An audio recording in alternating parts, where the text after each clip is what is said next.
Good afternoon, everyone. Good morning, wherever you are. Welcome. Welcome to day 2 of the Freedom Thinking for the Love of Life Retreat 2023. It's November, just so we know when we come to do the editing and whatnot. Yeah, I had a wonderful day yesterday. So thank you, everybody, for joining yesterday. Hopefully, we'll get a few more people dripping in as we go through. It's a quiet start, but do you want to start? Well, I was just looking at, I know not everyone was here yesterday, but we thought we'd start off with how people found yesterday, if things came to mind, or if there was questions that came to them after yesterday. So yeah, I know Jerry, Paul and Callum were on, but then Ange and Helen, if there's anything that's come to you that you'd love us to talk about, then you're welcome to chip in as well. Or anything that's come to people, any insight, any realization, anything that was new for people. We'd love to hear from everybody. We want this to be interactive this today.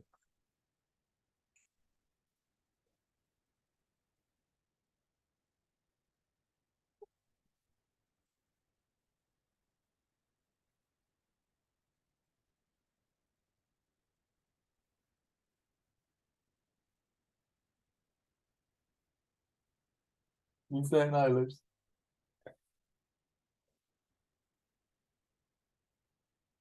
Anything that's coming up? Any questions at all?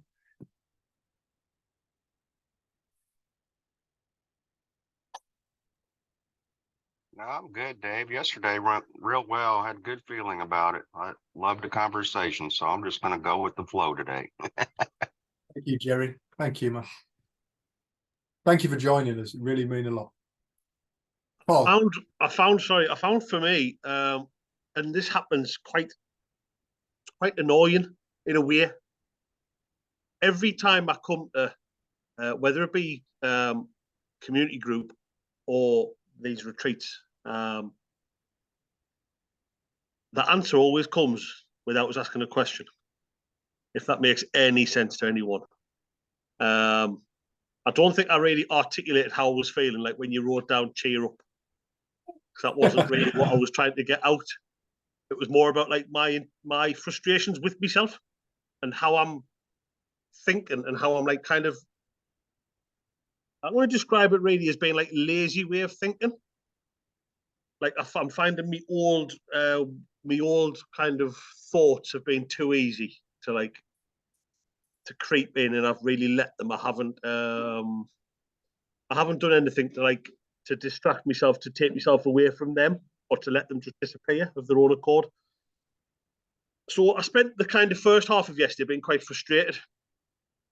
And then from Dickens starting, and it wasn't just Dickens, it was everything that both yourself, Jen, and Dave, everything that the kind of 3 years combined spoke about, answered everything that I came to yesterday.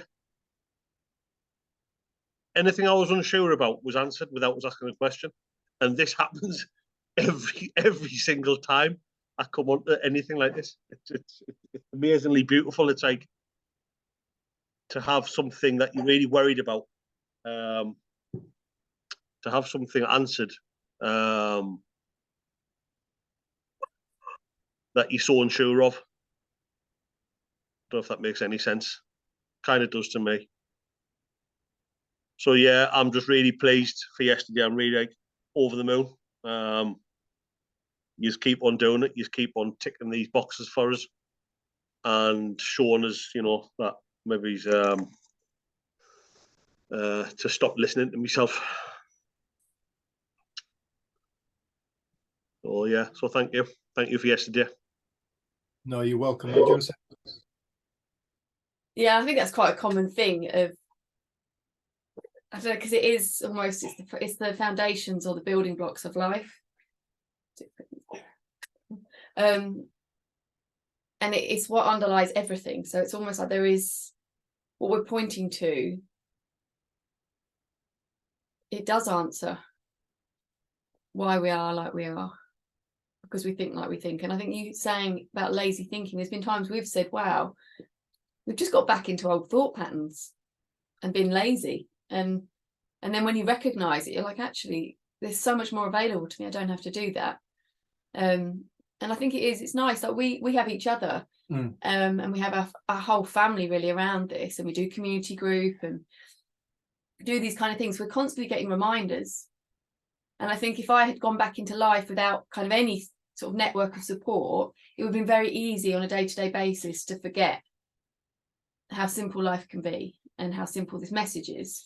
So I think that's why we do the community group. So I put the videos out and things, it's just to help people help people have that reminder. And I think, like you say, often you'll come into community group or you'll log on to one of these, and all this stuff that's been going on suddenly like falls away, and you're like, oh yeah, and you fall back into the simplicity. And I think it's strange that many of us don't do things that are really nurturing and we know are good for us, whether that be sort of listening in on talks, or whether it be exercise or eating right. Like, we just get kind of lazy and habitual. But I think it shows how close to the surface it really is, how it shows how illusory all that stuff is, because in a moment it can just fall away. And I don't know, the feeling of frustration that you were feeling yesterday, like it's do you want to admit, it's waking you up. Like, I think Dickens said it on his talk, or you said it, one of you said it. It's that the feeling of frustration is waking you up to your own mind. Like, you're beating yourself up, you're thinking, oh, I should know better, whatever it was going on. You've just got loads of thinking about it. Yeah, I found out I was taking myself away from this and not joining the community groups when the opportunity's been there. Because I kind of, there was definitely not feeling good enough. Like, oh, like, no, they're not going to want to hear the same shit from me. Pardon me language, sorry. They're not going to want to hear the same thing, the same cycle. I'm hacked off with it. Other people aren't going to want to hear the same ramblings from the same man. So I'll stay away. And then luckily Claire just said, oh, Paul, like, would you mind watching Tom and the dog for us for a couple of days while I go away? And then she said, oh, there's a community group on, why don't you get yourself on there? And I was like, and ahhing. And then all of the crap I'd been telling myself literally just like disappeared. Just totally and utterly disappeared. To the point where I haven't been sleeping well, to the point where yesterday you stopped between 6 and 7:30 for people to go and cook the teas and things like that. No, I was sound asleep. 5 minutes after we stopped for the tea break, I was sound asleep. And I woke up at 27 minutes past 7 to log back on. It was just bizarre. It was just really lovely. It was just something really simple and really like quite beautiful for us. So yes, so thank you to the pair of you and everyone else who joins in. No, you're welcome. You're welcome. And Paul, thanks for that feedback, buddy. And we really, really appreciate that. You know, it's interesting, isn't it? I'll just speak to this, and then I'll come to you, love. We think we're here to solve problems. A lot of the time we think we're here to solve problems. That's why I came to the principles, to solve a problem. Depression, anger, anxiety, all these things, my problems. I came to it to solve my problems. And I need to sort out my relationships. I needed to sort out my financial life, my business life, my housing life. I mean, at that point in my life, when I came to this, everything had collapsed. Everything around me had collapsed. And I worked with all kinds of people who desperately tried to help me fix my problems. Now, I didn't know the nature of problem. I didn't understand the nature of problem at that point. I didn't see that problem doesn't exist outside. Problem exists within.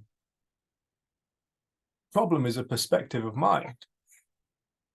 Problem is the way we survey something or observe something. It shows up as like a problem to us. Now, we think we have to solve all our problems. There's a beautiful thing that happens when people, like you've just so beautifully described, Paul. You came to this, you've got your problems, and all of a sudden all your answers appear and it all disappears. Those problems still exist. They just don't exist at the plane of consciousness that you then find yourself in now. Okay. We're not talking about solving problems in this conversation. We're talking about fundamental nature of mind, nature of reality, nature of psyche, nature of soul, nature of God, whatever you want to call it. I go online. Are you going online, love? I don't, oh, she needs to be able to chat. Yeah, she does. Right, we're going to be on the headphones. Come on, let's go in the other room. See you in a bit, bye-bye. Come on, Lucy. Come on. Just 1 second. Yeah. Cheers, love.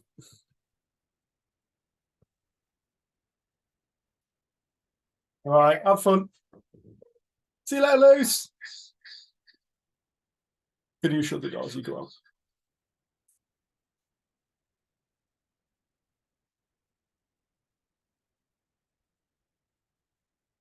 Sid continuously said we're looking to raise our level of consciousness. And it just so happens as we start to unravel the mystery of the nature of who and what we are, how life works. Excuse the washing. All our problems start to disappear. Because as we start to look in the opposite direction of the problem always appears out there. Or perhaps the problem may appear in our character, which is illusion as well, which is still out there. When we're talking about this conversation, it's still an outside thing. It's something that's created. Like time. Time only exists within our mind. It's still out there. It's outside of the truth. It's outside of truth. So when we start to gain insight to inside of truth, outside of truth changes, because inside of truth is true, outside of truth is creation. It's illusory. And the deeper we see into truth, the less illusion we experience, the less torment, the less suffering, the less fear we then experience, the less problems we come across. Acceptance is a massive thing people speak about as they come across this conversation. I learned to accept. No, accepting isn't judging. It's not judging right or wrong. It's just seeing the world as it sits without judgment. That's what acceptance is. That's my definition anyway. Just seeing the world without judgment. Seeing what is without getting the ego involved to decide whether it's right or wrong, whether it's a problem or not. And that's what happens as we come across these conversations. Problems start to dissolve. Why? Because the ego is starting to dissolve. Because we've stopped being so transfixed with our created realities, and we've started to get curious into the nature of them. Now, this is not an intellectual process. The intellect is creation. The intellect is created. We're not born full of intellectual concepts.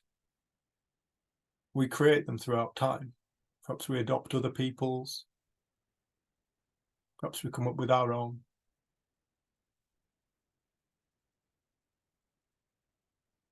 But as we start, like people often describe it as an elevator. You get in the elevator, and as you rise up, You leave problems behind. Problems are perhaps on, I don't know, floors 1 to 10 of a 100-story, be infinite technically, but let's just call it 100-story house, a building.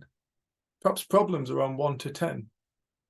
And as you go past floor 10, you leave all the problems behind. It's not that floors 1 to 10 don't still exist. They still totally exist as a potential. They always exist.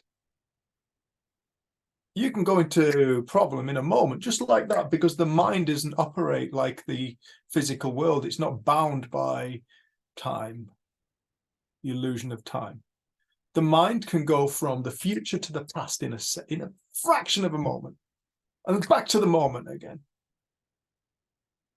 It's not bound. The mind isn't bound. It's not bound by the laws of, I don't know, the laws of physics in this dimension. It's spiritual. Therefore, it's free to go wherever the heck it wants.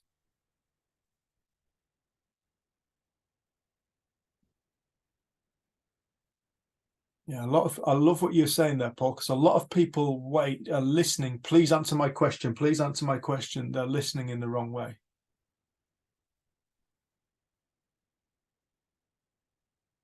They're listening to have their ego fulfilled. What we're listening for is, we're listening for an experience. An experience that the intellect won't wrap its hand around, won't wrap its little finger around or get to grips with. There's a quietness that comes. Stillness, and when that stillness starts to quieten, the mind starts to quieten down, we find it. All the problems disappear. Shows you what the problems were. They were thought. They were chatter. They were noise.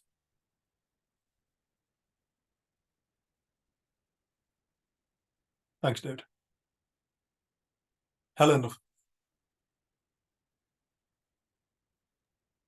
I was just going to share a little kind of insight that I had. So I was, I couldn't make it to the yesterday because I went to stay with a friend, and I had like a really, really lovely weekend. And as I was driving back, I was listening to some of like the first session, and then I was kind of also thinking, I just had such a lovely time, and oh, it's so wonderful. And why do I have all these wonderful times away from my kids? Like, because my kids are just so funny. Like, they really do bring me joy, but it's all like it tends to be like go away with friends. I'm like, oh, that was so amazing. And then it just suddenly came to me, because when you're away, you're just not thinking about stuff. Like, you're not really responsible for anyone. It's just my mind's just less busy. And this doesn't sound very exciting now, but at the moment it was a bit like, it's just that, isn't it? Doesn't mean anything about my kids. No. It's just have a less busy mind when I'm away. For kids. Being recorded, Amelia. Yeah, so it was just, yeah, but it was just, even though it like doesn't sound very like very big, it was quite Amelia, I'm busy. Yeah, it was just quite a nice, like, yeah, it was just quite nice to sort of see that, and then not to be thinking, why don't I enjoy time with my kids so much? Just like, it's just because of busy minds. Yeah. Well, beautiful thing. Can you just give me 1 second? I've got a light on. It's just blinding me. 1 second.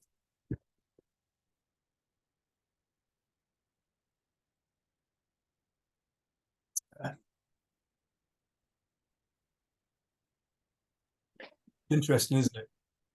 All the things we look to blame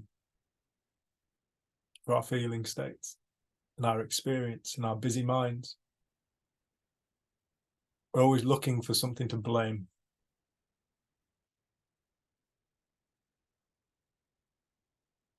It is a beautiful thing when you start to take responsibility for your own life, when you start to take responsibility for your own experience. So imagine if the world woke up tomorrow morning and everybody on earth started taking responsibility for their own feelings. What would happen to this world?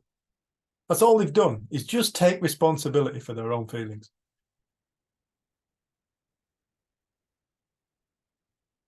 this would be a very different world by tomorrow evening. So many things would have collapsed for the betterment. So many wars will have ended. So many grudges would have been released. Forgiveness would flood the planet. Love would be a byproduct. All because what we did was we took responsibility for our own feelings. I create them. I did this to myself.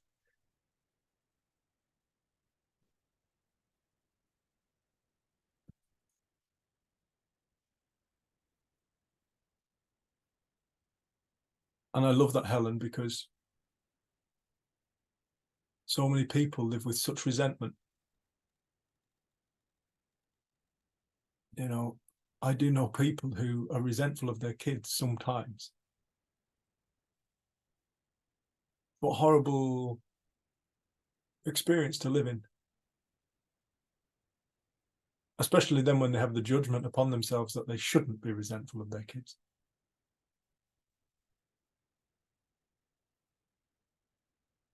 But to be able to see it for what it is to take responsibility and ownership of our own experience. It's the ultimate in really growing the fuck up. But not in a heavy way, in a very light way. Because I tell you what, my life got a lot easier when I realized the only thing I actually need to deal with is what's going on inside here, not out there. I don't need to control the world for me to be all right. I'm all right. Who was that, Annette?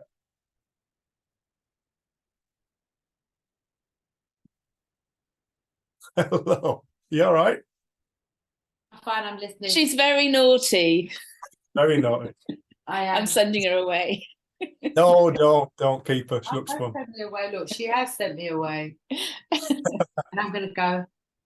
Oh, so nice to see you. Take And care. nice to see you too. Bye-bye. Bye, love.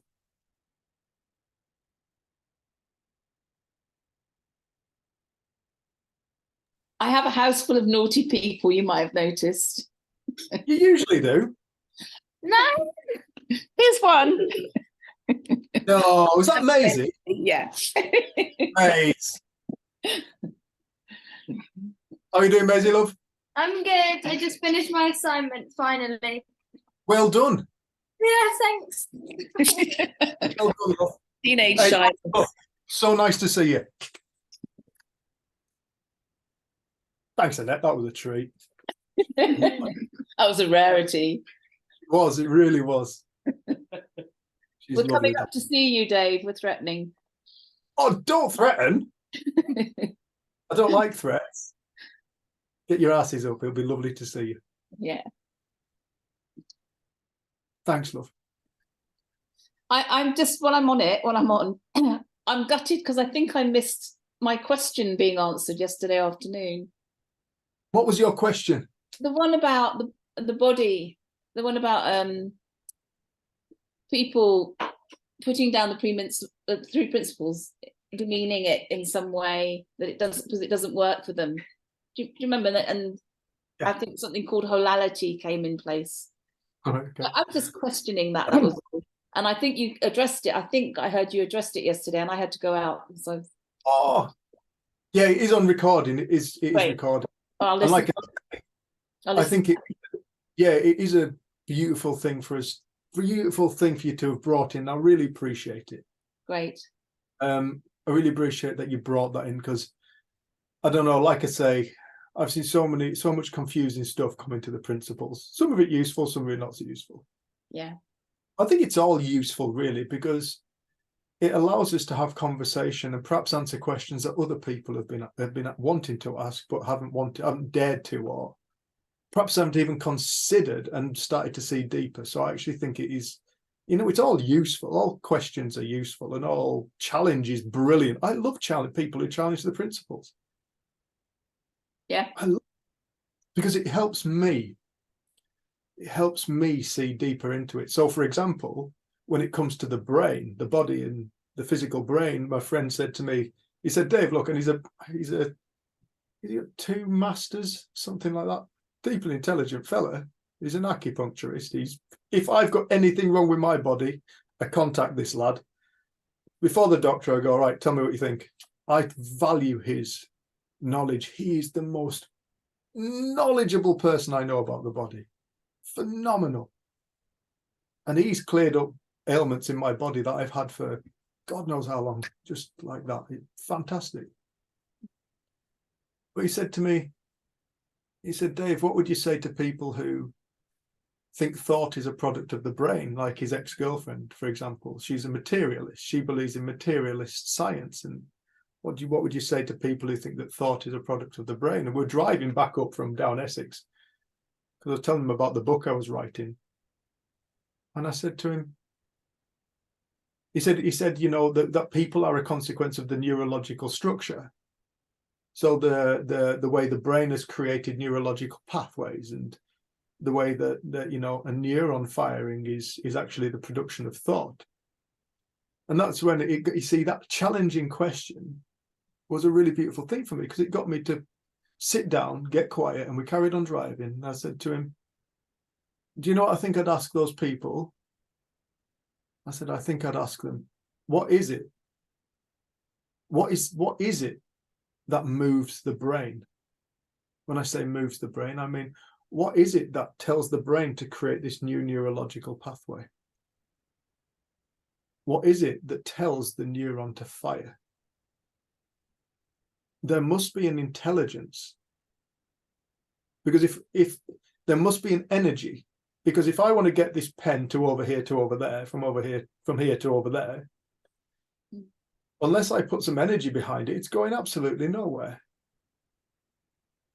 It requires energy for movement, for change. Like anything, a car needs fuel putting in it, otherwise it's just going to sit there. It needs fuel putting in it. It needs combustion. It needs compression. It needs expansion in order to get the vehicle moving. It requires energy. So what's the energy that tells the brain to fire a neuron or create a new synaptic bridge or whatever it be? I said, I think that would be what I'd ask them. I said, because that's what I'm interested in. I said, because everything after that is too late. We're studying the already created. We're studying the too late. This conversation, like Dickens said yesterday, truth can only be spoken about in metaphor, whether it be a metaphor like that. Yeah. You know, science is a metaphor ultimately, because all science is it's the study of how does God create and function things. How does it work? And how can we utilize it? All of that's coming via thought. So for example, myself, it's like when I spoke about yesterday, but very briefly, I'm going to touch on it again. I was diagnosed with chemical imbalances of my brain. And one of the things I started to see was I can produce all these chemicals in my sleep. In my dream states, if I'm being chased by somebody in my dream, or I'm falling, I occasionally have dreams where I fall. Don't think I'm on my own with that one. My body doesn't know the difference between the awake state and the dream state.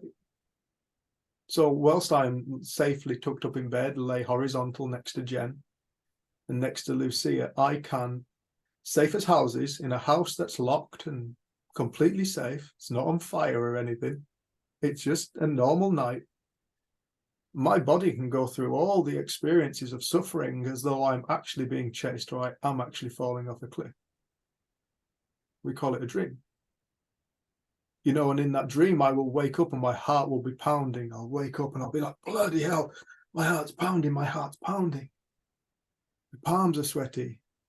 Sometimes Jen said, what happened last night? What happened in your dreams? You were mumbling, you were screaming. Sometimes I remember and sometimes I don't. But my body doesn't know the difference between the awake state and the sleep state.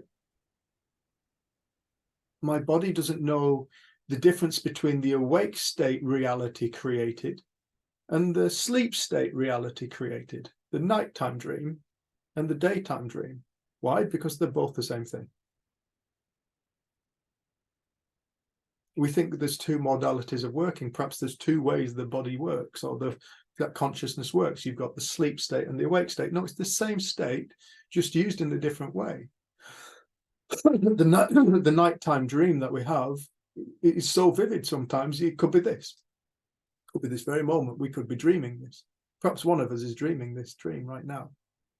And we're actually all fast asleep. How would you know? How would you know? Because the sleep state dreams look as real as the awake state dreams. That's a telling thing. That points to something if we're prepared to notice. You can have all these feelings in your sleep state, the same as when you're in your awake state. The body doesn't know the difference. It will respond as though it's true and real. Because reality is only created one way, whether it's sleep state dream or day awake state dream. It's all the same thing. But we think this reality we encounter with our eyes open is a more truthful reality.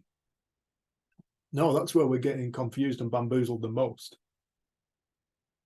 That's when we're getting mesmerized and lost the most. In our sleep states, there are no limitations. And there are no limitations upon consciousness.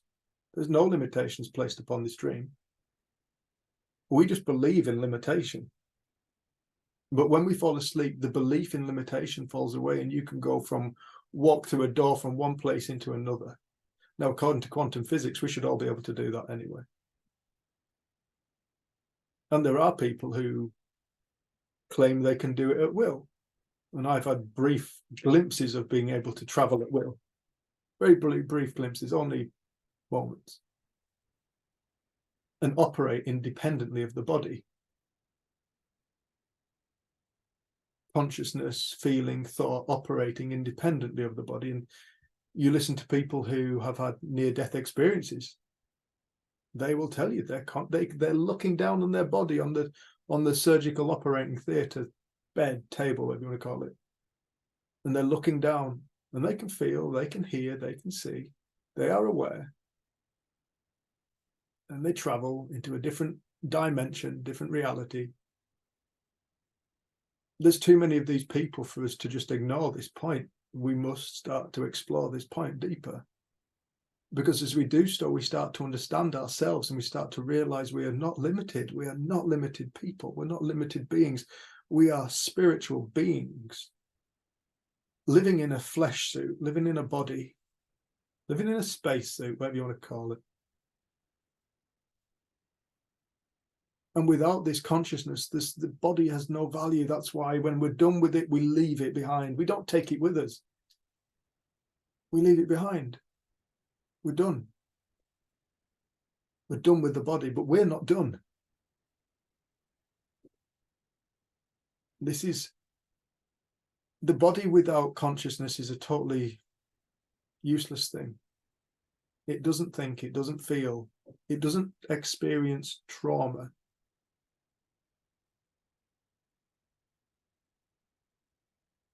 It requires consciousness and thought. And like I said yesterday, it requires thought to remember the trauma, because that's what trauma is. It's a memory. How could you possibly have memory without thought?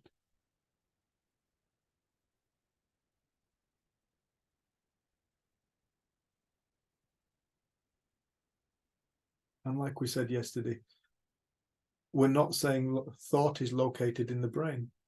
No, I certainly don't think that. Thought is non-located. Thought is spiritual. Thought is all things. Thought is consciousness. Thought is mind. Thought is God, whatever you want to call it. Thought is source. Thought is quantum field. Thought is unified field, whatever we want to call it. Doesn't matter. It's infinite potential.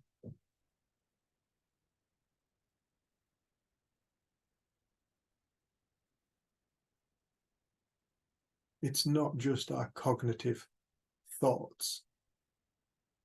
It's not just thinking. It's far greater than thinking. It's the essence, it's the energy of reality creation itself.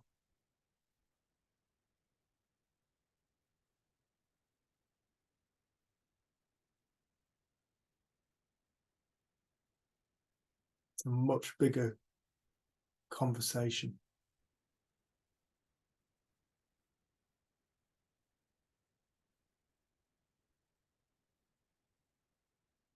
And it's such an interesting thing that how many physical ailments heal themselves when people wake up. Wake up. You know, when you wake up from your dreamy nightmare at night time, you're so grateful. When we wake up from our daydream, there's no words to describe the gratitude.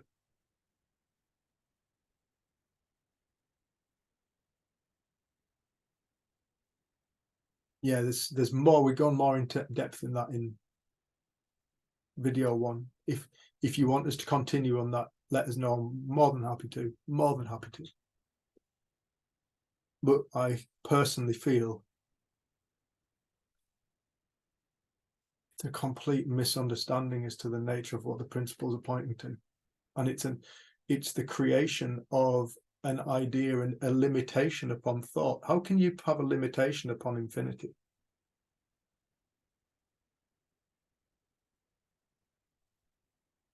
Cannot have a limitation upon infinity. Can I just, a question coming to me is like, my understanding of being around this for as long as I have is that I get insight. It's insight that brings the understanding for me. And it's like, I'm just thinking people that have come across the principles, you can't make someone have insight. You can't make that happen for somebody else. You just have to share what you know. And then it's up to the individual whether they gain that insight of understanding about what you're talking about. Yeah. And it was interesting. I mean, I'm going to be referring back to that Facebook post that I reacted to, I'd say. There's so many people has said they come across the principles, but it didn't work for them. And I'm just thinking that, well, that maybe that just didn't work for them because they haven't got the insight to bring the understanding to themselves. No, I wouldn't say that, Annette. What would you say? I'd say they misunderstood the principles. Oh, the principles. The different way of saying it, yeah. The principles are always working. Yeah, how can they not? So it's like, but what people are looking for is for the principles to solve a problem. That's what they say. Well, the principles didn't solve this problem, therefore they don't work.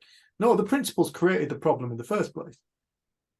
It's only because of the principles do we have the capacity to dream up the notion of the problem in the first place. The principles are always working. What the principles are, what I mean, I can only speak for myself.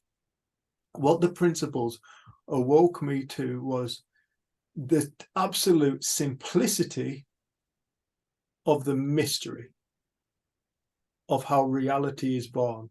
Okay. The more I've seen into it, the more I know I don't have a clue. I don't know what thought is. Okay, I don't know what it is. I don't know what consciousness is. I don't know what mind is. I don't know what it is.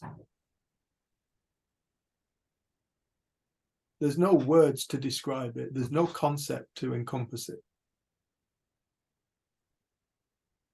Okay, we kind of get satisfied. I once worked with somebody and he said, yeah, I've got I'm doing really well. I've got this kind of, I can picture the oneness of life, and you can't. You can't. That's an image, that's a thought that you've created, that it's a belief. That's what that is. That's just a belief.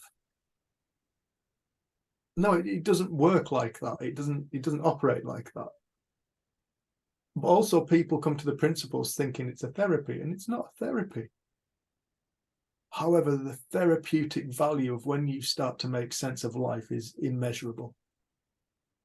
Absolutely immeasurable. Just after this call, after we finished last night at 9 o'clock, I had somebody contacting me, and I rung this lady up, and she was in a really, really great deal of distress about her son, who's God knows where in the world he's buggered off, threatening to commit suicide. And what can I do for him? I said, nothing. I can't do anything for him. He's not here to talk to. I said, but I can help you. No. I need to find somebody who'll help him. Yeah, but you can't find him. So you can't find somebody who's going to help him, but we can help you. After about half an hour, she started to quieten down, and then I could talk to her. And by the end, she said, that's because she was really worried about him. And I got to speak to her about this and explain how reality is born for us. And she started to see the simplicity, and she was like, that's so true. And then she started drawing out examples from her life where she's seen this actually in play. I was like, beautiful.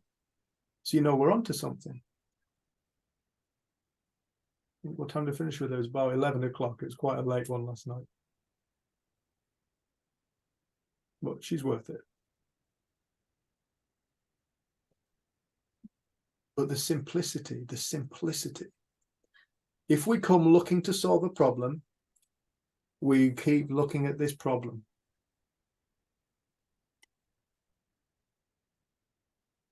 We keep trying to solve this. This is an illusion of our mind, but it'll stop us from listening to the message. It will stop us from hearing. That's why some people, like Dickens said, some people came for 30 years to listen to Sid and never heard a thing. Some people will show up. I mean, personally, I watched a 4-minute video, 3-minute video, and a 2-minute video, I think, and went for a walk. What is it that enables some people to have it inside? Because like me, you know, it's like one day it was like something clicked. What is it that enables that person just to hear something and click? And yet somebody else will listen to the same thing and not click and not understand. No idea. Why not? No idea. I don't know what the discriminating factor would be. It would be because when we hear something, Yeah. you know, they're only signposts anyway. But when we reveal Harry, something, put the volume down. Now. All the way. No, just quieter, please. all right, Helen. Sorry.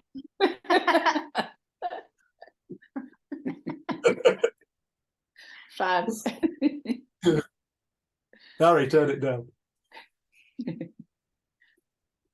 But when we hear, I was you going to know, ask though, I was just going to ask in relation to what you were just talking about.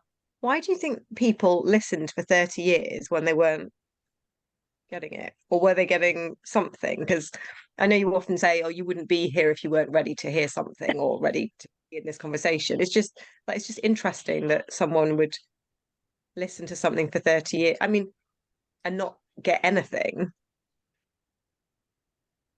yeah, Obviously, I don't know if that actually happened, but I also think that people are very, we create an idea as to what they think they are going to get. So again, we've got this problem. When I understand the principles, it's going to look like this. I'm always going to be happy.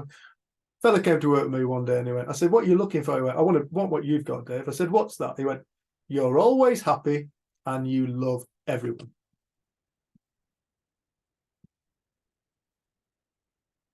Totally agree with you, Jerry. Jerry said it depends on your own level of consciousness when you listen. And he said, you always love everyone and you're always happy. I said, well, that's not true. He said, what do you mean? I said, well, I said, I don't always love everyone. I said, and I'm not always happy. But if he's listening through that filter, that egoic idea, he's never going to hear a thing. He's going to judge himself from that moment on, the moment he created that concept. He's going to judge himself. And he's never going to find peace.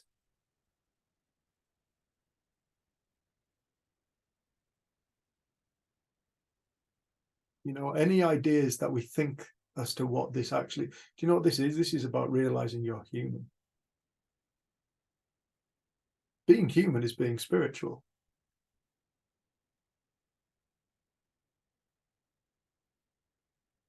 It's not about transcending anything. It's about realizing who and what we actually are. It's that simple, and who and what we actually are never goes anywhere. It's the eternal nature of ourselves. Loving, unconditionally loving, peaceful state. I think Jerry wanted to share something. Jerry. You know, it's just, you were talking the brain and all is separate and thought. It's just like you're driving down the road. You stop at a stop sign, you keep going. And a mile down the road, you go, damn, did I stop? And you know you did, but who was driving the car? For that mile that you are not thinking and not doing, who was driving that car? Because you do not recall a section of time. I think we can all relate to that. This is So another. it's got to be, it's got to be thought or mind, or you know, the Trinity.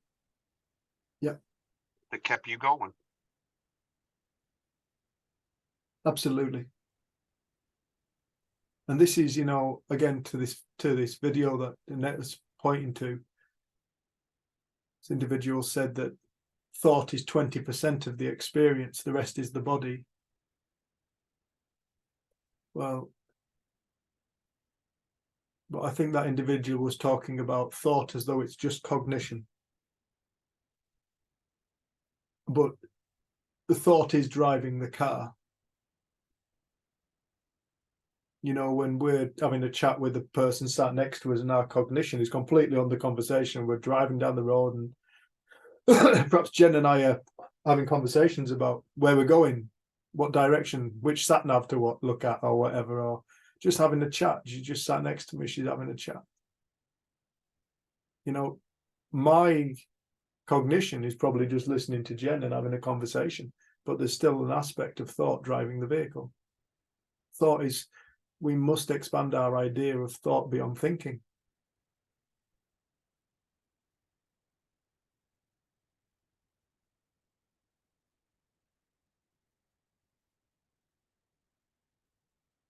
And then life starts to become simple. Somebody on one of these retreats said, Dave, what about the subconscious? What about the subconscious mind? Well, the subconscious mind is thought we're not aware of consciously. Thought.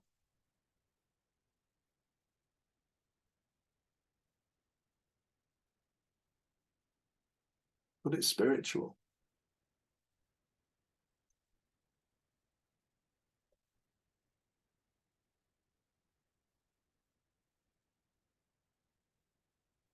It's spiritual.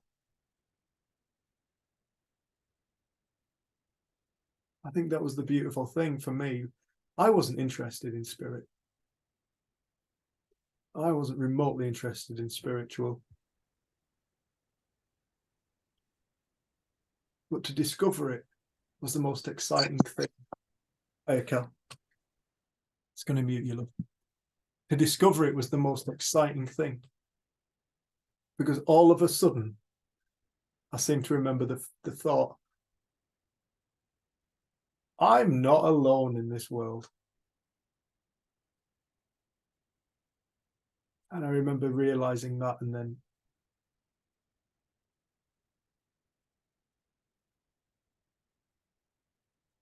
freedom and the mystery and the excitement as it unfolds more and more as we go through our lives. We know that we're not at the end. We know we're just at the beginning, and that's the most exciting thing.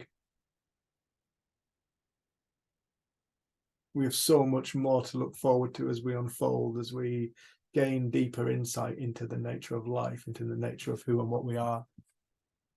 That makes life a very exciting thing. And again, that's why I'm still talking about this 10 years later. 10 years, frig me, my hobbies. My hobbies have come and gone. This hasn't.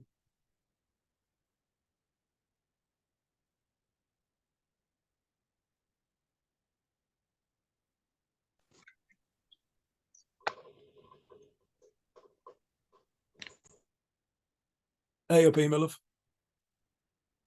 Hey, Yeah. How you doing, love? You all right? yeah, thanks. Good. Thanks for joining us. Paul, can I read that out? Because you sent us a direct message to me, or can I read it out? All right, cool. Maybe it's a simpler process to understand and gain insight when you come with nothing and no preconceived ideas. I think so, personally. I think so, personally. But, like Jerry said, it depends on your level of consciousness at the time. Can I expand on that? Please. So, for those who don't know us at all, I went on, I think it was the first lockdown. Yeah. The first lockdown session that you've done. Yeah. And I went on just to shut up my partner at the time, Claire, because I'd recently, previous to that, about 2 weeks before, I tried killing myself after a long battle with mental health issues, major drug addiction, shitty life, not happy. Tried lots of therapies, lots of things of, oh, you're not right, chemical imbalance, like Dave. It's obviously it's a common thing. All these other things. And I really put my heart and soul into a lot of these different therapies, and just nothing ever clicked. And then Claire was banging on about this amazing thing, this 3 principles. It's fascinating, it's life-changing. I'm like, you're just a new age hippie. And I want nothing to do with it. Sounds really dull. How's that going to help? Like this drug addiction, these violent like outbreaks that I would have against myself. So I went on the first retreat, literally, to make Claire shut up. So I came with absolutely nothing, no ideas. There was no map on what this journey would be. There was no compass. There was no nothing. It was just all right then. Yeah, I'll go on. And then, oh my God, these 2 amazing people, Jen and Dave, they're the big names for me. Like, I love listening to them now, but I never search out anyone from what I can get just from listening to these guys. Like, I think it's blew my world. And yeah, so I went on just to kind of shut Claire up. And within, I think by the time we had our first break, so that would have been within 2 hours for a coffee break, I'd had like what could only be like described as like a jackpot. So it wasn't like a penny dropping. It was like coin after coin after coin was just spilling out into my hands of like, oh shit. All of this grief that I've been going through for like 20 years. All of this time spent on, right, I know I can't function today. I'll get some drugs, I'll get some cocaine, and then that'll allow me to leave the house, to go to work as an electrician, to do some work, to tick off some boxes in society's book of being an important integral part. I'll do my bit whilst also killing myself. And I just thought that's who I was. And then I went on this retreat, and with anything, with a real negative view on where it was going to go. And then since then, I've had no antidepressants since the December after, because I had to wean myself off them like slowly. So the December after that retreat, whatever year it was, crap the dates, no antidepressants, no other therapies. The drugs stopped completely about 2 years ago. Yeah, about 2 years ago. Got my own little flat now that I've had for a year. Yeah, still have ups and downs. like I have recently, where I've been like beating myself up and then not wanting to join in because I didn't think I was good enough to join in these groups. But the insights I was getting was, I can only think if I'd came with questions like yesterday, I came with a muddled head. I didn't know what the question was. By the time we were halfway through the day, the questions had been answered, even though I didn't know what they were. Whereas when I started the morning with an idea on what I wanted to get out of today, it just led us to being pissed off for the first half. So for me, if I come with nothing on my like to-do list on what I want to get, I seem to get everything I need. And I get these insights. Dave's I don't know what the correct term would be for like a phrase or something that'll stick with me until the day I die, and it's like the suicidal yogurt. When I asked Dave what was, so after I tried killing myself and taking like an overdose, Claire came and picked us up, and we went for a drive, and I was flirting with her and having a laugh and telling jokes 24 hours after I should have died from the amount of tablets I'd put into my system. And it really beat us up, and I couldn't explain it.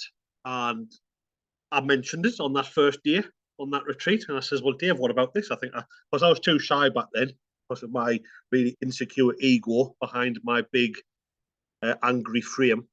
I sent a private message to Dave about like, I tried killing myself, blah, blah, blah.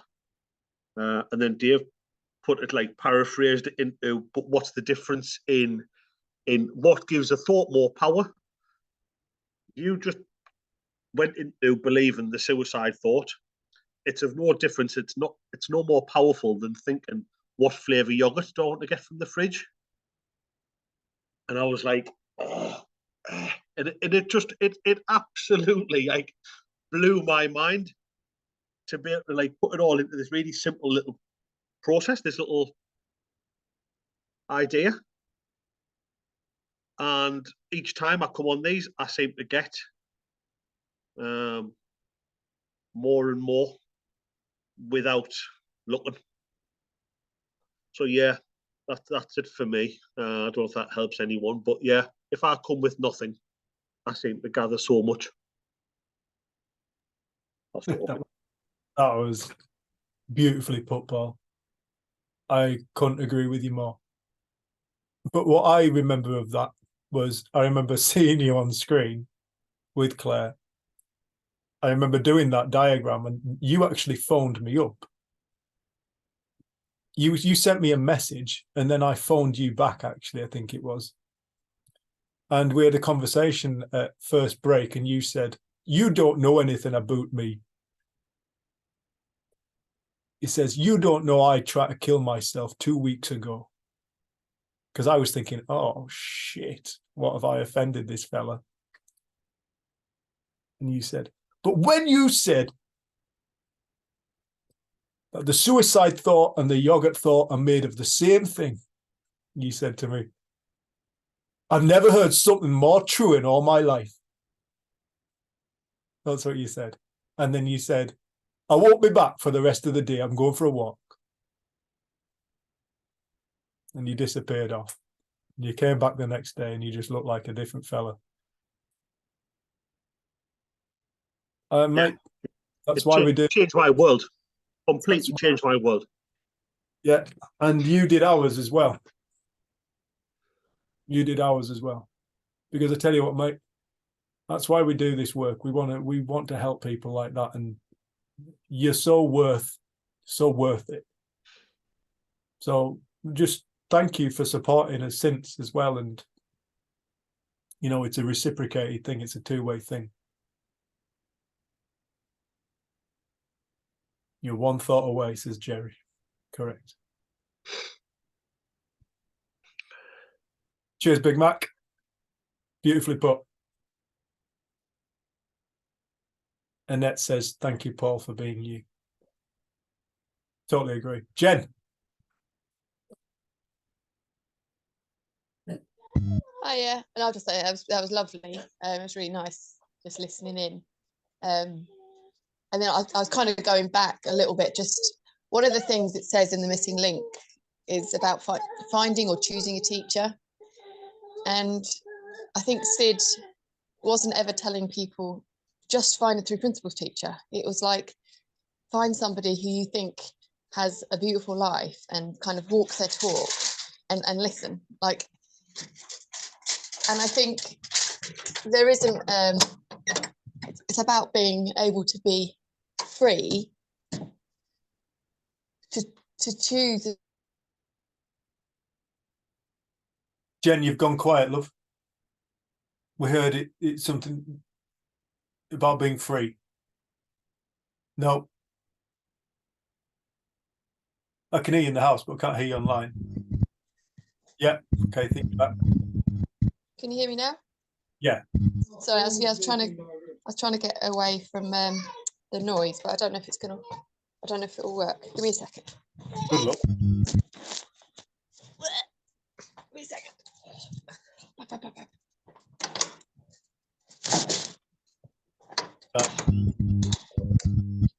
Is that working? Yeah, go.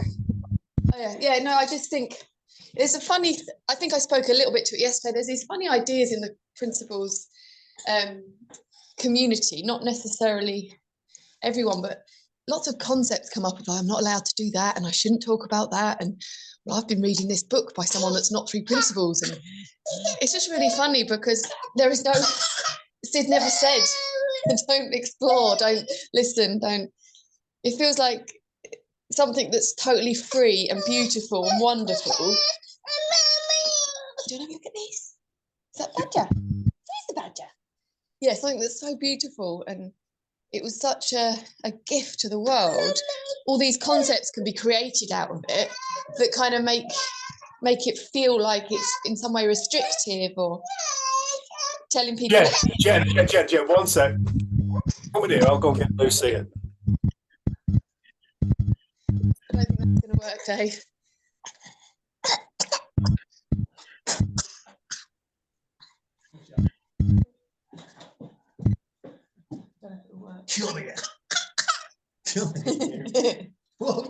Put that.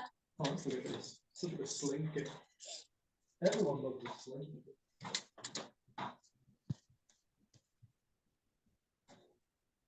Yeah, sorry, that was she wasn't up to playing with toys. Yeah, but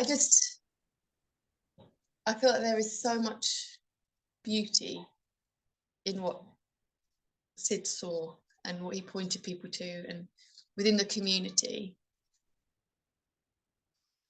And I think I felt when there's loads of stuff happening on Facebook at the moment that just baffles me. Because there's people that have come into the principles and left the principles, and people that have come in and then kind of had insight and then created their own thing. And I haven't got a problem with any of that. I think, I don't know, I've got such respect for all the different kind of pointers and teachers I've had in my life. And I don't know, I feel like the respect I have for it is because at different times, different things have spoken to me. And I think that's the same for everyone. That at different times, you know, a certain teacher, I'll just listen to them, they'll be blowing my mind, and then I could listen to that same interview again, and then it doesn't really do anything for me. And I think and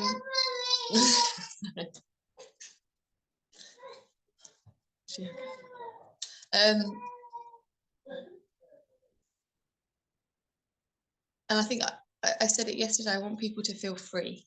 I want people to see that this is pointing to the ultimate freedom exists within us. We're free thinkers.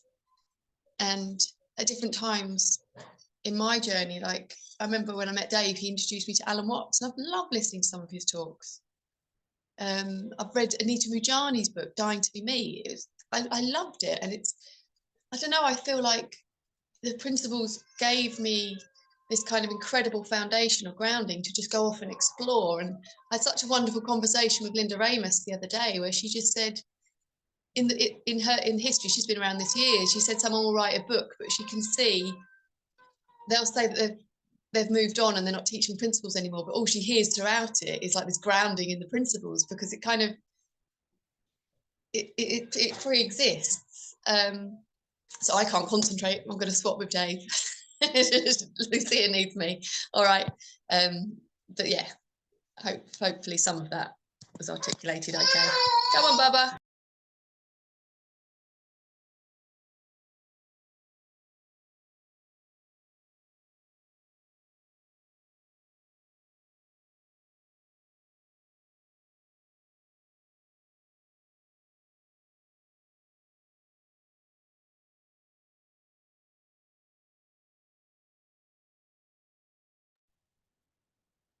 She's noisy.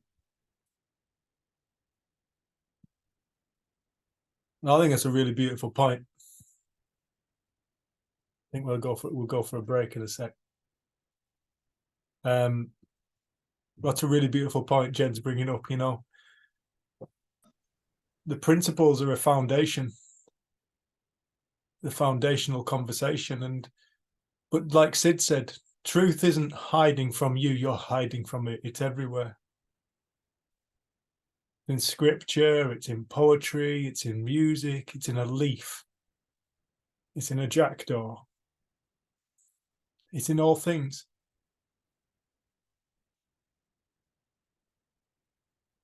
It's inside of us. It's just what is. And then you can listen to the music and you hear the truth in the music, and you can listen to the poetry and you can hear the truth in the poetry. You can listen to the scripture, you can hear the truth in the scripture. You can look at the leaf, you can look at the thorn and start to see the magic of it, of the flower, of the bird.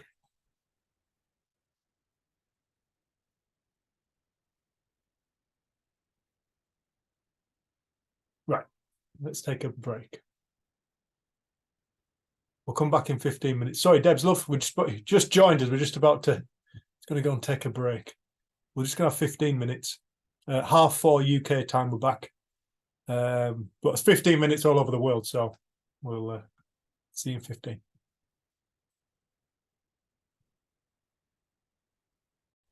Sorry, recording, to have everything answered. Oh, You I just lost you, muted Paul. yourself. You just muted yourself, Paul. It's in full swing as well. You're still muted, Paul. Paul, you're muted. Can't hear anything you're saying, Paul. Right, professional as well. Yeah. So I was just saying how yesterday I was like full of hell in the morning, as I have often approached a lot of these sessions where I've been wanting to like tell everyone to. Yeah, but And- look how much you transform every single time. There's been so many times you've come on and gone, oh, I feel like a bag of shit. I just want to tell you not to fuck off. And then it's so funny when you say that. And we just learn so much from that because you just lighten up like within about 5 minutes. Like, yeah, it's there's a slight bit of it that's like frustrating because it's like, God, that is all of that angst and anger has disappeared in like minutes to where like, I remember Dave caught us out on the one where I said, I want to tell all of you with all your peace and love to go and fuck off, or I'm going to get my laptop, I'm going to snap it and throw it out the window. I was that pissed off on this particular one. Like I kept on turning the camera away because there were tears for nothing. I remember it. And then Dave collared us because we had a break, and he turned around and he says, right, I've got one question for someone just before we have a break for a cuppa. Right then, Big Mac, how are you feeling? And I caught myself in the camera with a massive big grin on my face for no reason. And it was like, bastard, they've done it again. Yeah. They've like unraveled this like ball of like barbed wire of anger. And it's been unraveled by absolutely nothing. Well, no, it's been unraveled by you, lovely. Yeah, but it's only been me who's raveled up in the first place. Well, yeah. So you've got the power to unravel it. Yeah, and it's like God, I've spent like, even recently I've spent weeks of being like just underlying pissed off and like wanting answers like, oh, I've got no money, I can't afford to like do this, do that. And it's really bugged us. I should be doing more. I should be going out and doing more with my life and seeking more. And then yesterday when Dave asked us a question, he says, oh, what do you want to get from this? I spouted off a load of stuff which didn't actually get out what I wanted to find. So I spent the morning being a bit pissed off. And then in the afternoon, between Jen, Dave, and Dickon all contributing these different things, I was like, God, it's as if the three of them had got together just to speak to me. Because all of the answers to the questions that I didn't even have were all just being answered one after the other. Yeah, I think Funny that's that, quite yeah. common. You often feel like, oh, you often feel like, oh, I'm so grateful that I kind of Personalised. like tuned in or came on because Yeah. something that seems to be bothering you gets answered. And Yeah, I think it's like it was a program. It's like yesterday afternoon, sorry, was a program specifically written for me. Yeah. The dialogue that Dave, Jen, and Dickon had was perfect. It couldn't have been any better. Yeah. Do you know why that is? Do you know why that is? Because you are all little saints. Exactly that. Because you're a human. Yeah. Yeah, but we've all got a lot of different things going on, haven't we, at different times? Oh, And no. yes, This is the thing, you see. All these things are thoughts. all boiled down to the same All boils point of down to origin. all boils down to the same thing. Yes, so I think You know- Sid says life's a contact sport, right? Yeah, totally. But this is the beautiful thing, you know. The lady yesterday, she said to me that this is a lady who I spoke to straight after we finished at 9 o'clock last night. I think I rung her about 9:30, spoke to her about 11 o'clock at night. She was saying, sorry, I thought you knew something about my son's mental illness. I thought you were experts in it. And I said, believers. I said, I'm not an expert in labels. I said, but believers, I said, we do know something about what you call your son's mental illness. Trust us, we know something about that. I said, but the model that you're looking at, I said, I can pretty much guarantee, and I don't mean to knock anybody, I don't mean to be derogatory about people, because I'm not being derogatory about people. I will be derogatory about the system of psychological help that is offered in the Western world. It is crap. It's crap. It's based in the illusion. It's trying to fix the illusion with the illusion. It's more geared towards how much medicine can I put inside of somebody.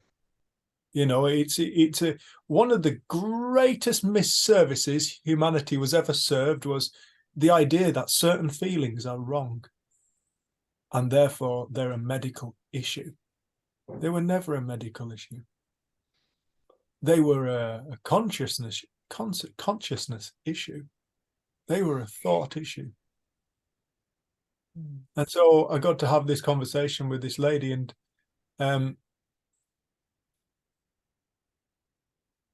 you know, and there's no, and like I always say, there is nobody we won't work with. I don't care what label they've got. I don't care how heavy they think their label is. I'll work with them because I know how they work. I know they're okay. I know that they're okay. They're not, you can't move me on that point. I know for a fact everybody on earth is spiritually whole.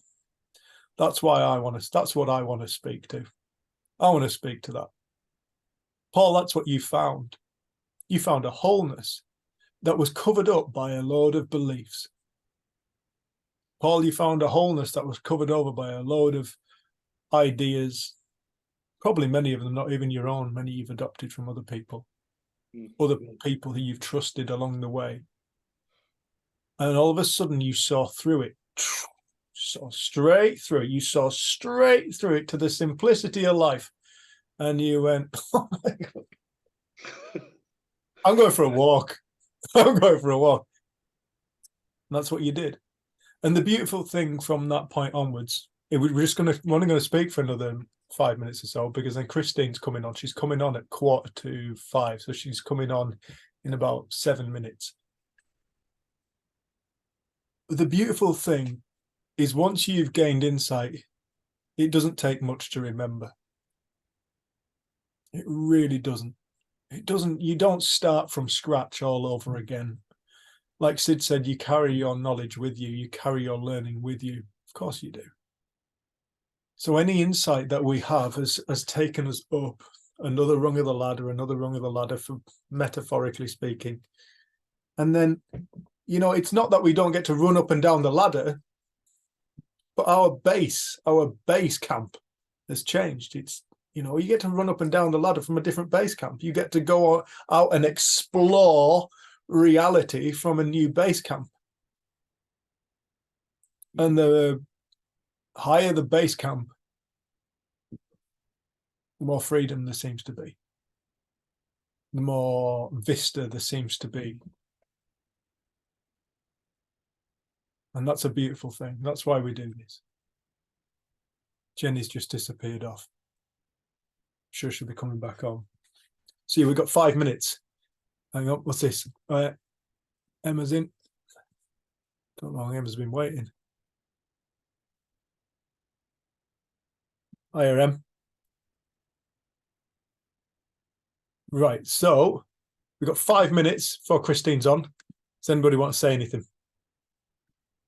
Any questions, observations, reflections?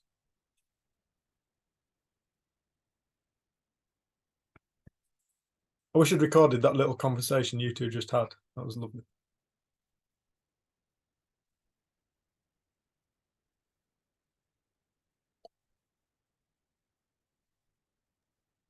I'll just make a comment if it's okay about something I've noticed Please. In my life.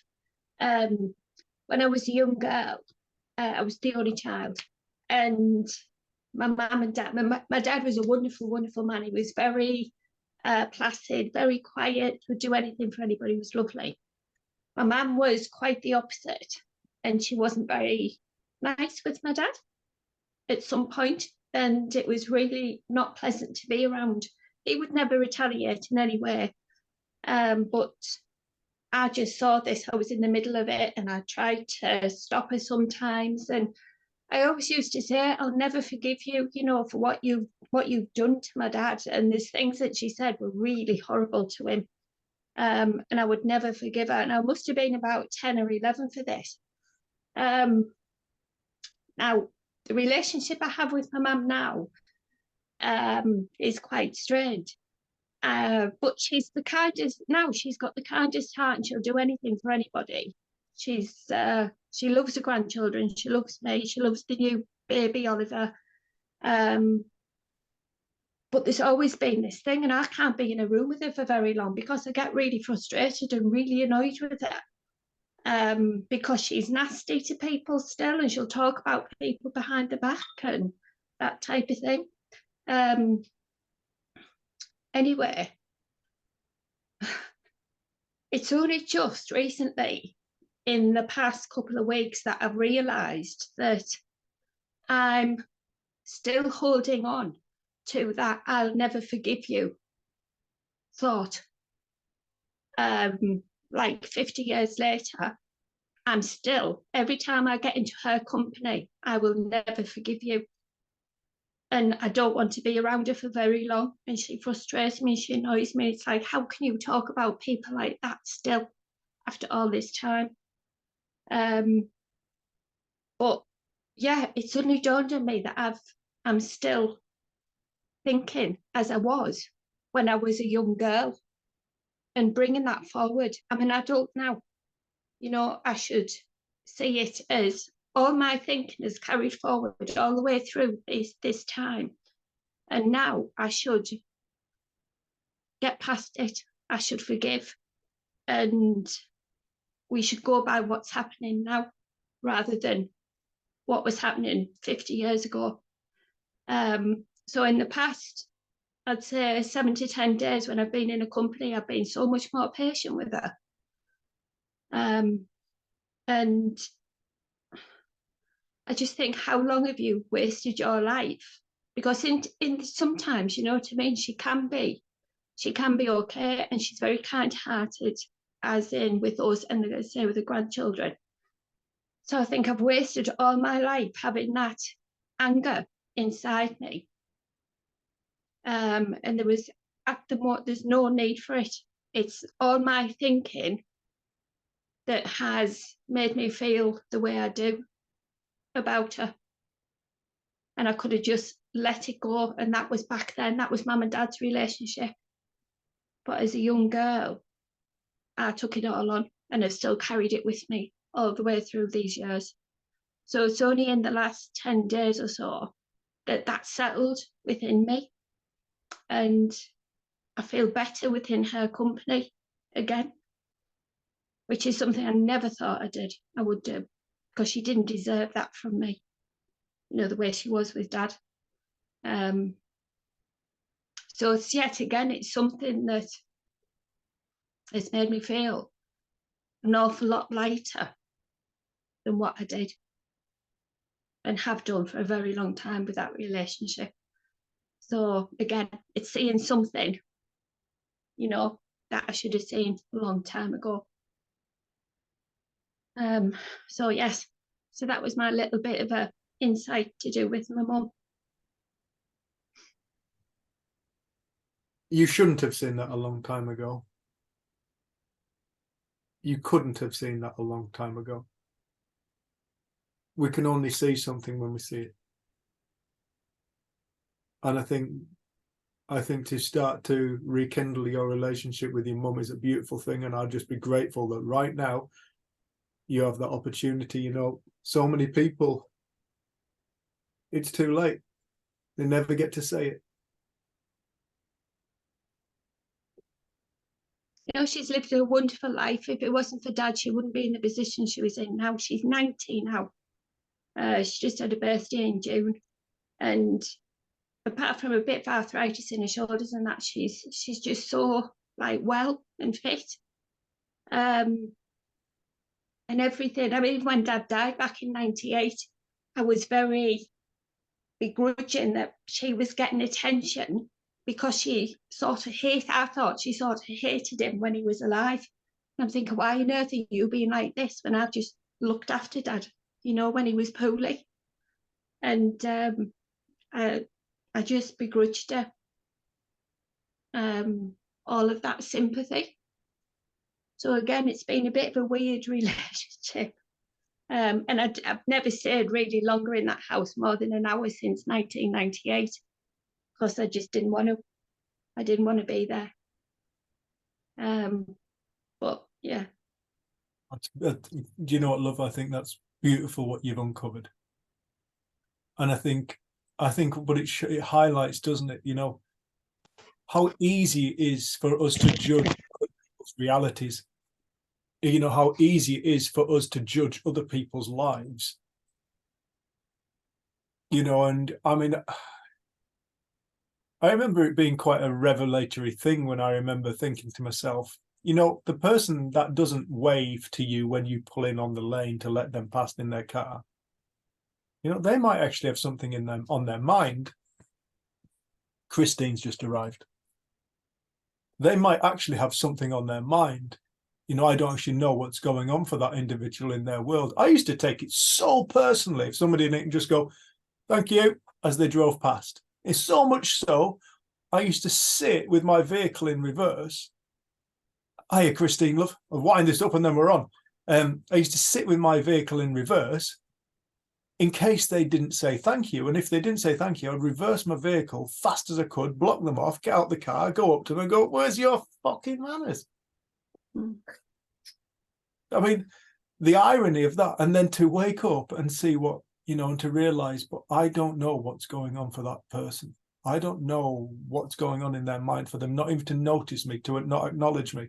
It's got nothing to do with me. It has everything to do with them. And I didn't need to take it personally. Oh, that was revelatory. That was mind-blowing. Anyway, here's the main event. Good morning. Good morning. Good afternoon. Good day. How are you doing? I'm becoming more Australian. Good day. Because Good day, mate. I never know who I'm talking to. Hey, look at her. Hey, sweetie girl. Hi. Hi, precious. Oh my God, my dog thinks I'm talking to him. Oh, dog loose. A dog. See the Get dog. down. Yeah, it's mommy's cheating on you. Get down. Okay. Thank you so much for being here. We know your time's precious today, so we're doubly appreciative. Well, I really apologize for, I don't know what happened to me. It's something in the last month, I have made more errors in time than I've made in my life, I think. Something about this when we don't have daylight savings time. So when the rest of the world changes, then I have to change because I'm not in the same time. So for some reason, because of the pandemic, I haven't done that much. And then all of a sudden I'm like, I had several things going on this month, and I really apologize for getting my times mixed up. But luckily I was up, so I'm happy to be here, and so nice to meet all of you. What time is it for you, Chris? It's 10 to 7. Looking good for 10 to 7. Yeah. Looking good anyway. Did you sleep with your makeup on? I got up, got my hair done, got my makeup on. I said, "Oh no! Oh, good thing I'm okay. Good, we're good to go." You know, I love the daylight saving hour because I'm always on time Good. for 3 days. I'm on time. We've got an extra hour to get my shit together. Right. Yeah. I hate daylight savings time because it's I feel like I'm farther away in the universe from everybody, because you get an hour ahead, and that 1 hour makes such a difference in scheduling things. But if they stop it, they're going to stop it at the time of daylight savings time. So I don't want them to do that either. At least half of the year I get a little bit of a reprieve. Yeah. Oh, where are you at right now? Are you at home? Yeah, I'm at home. Yeah, this is the woes of living in Hawaii, but I guess I shouldn't complain. Not too much. It has everything else that you could possibly want. It is the most remote place on the planet. People don't realize that, but it's farther away from any landmass than any place else on the planet. So it's good news and bad news with that. Yeah. Oh, bless, Christine.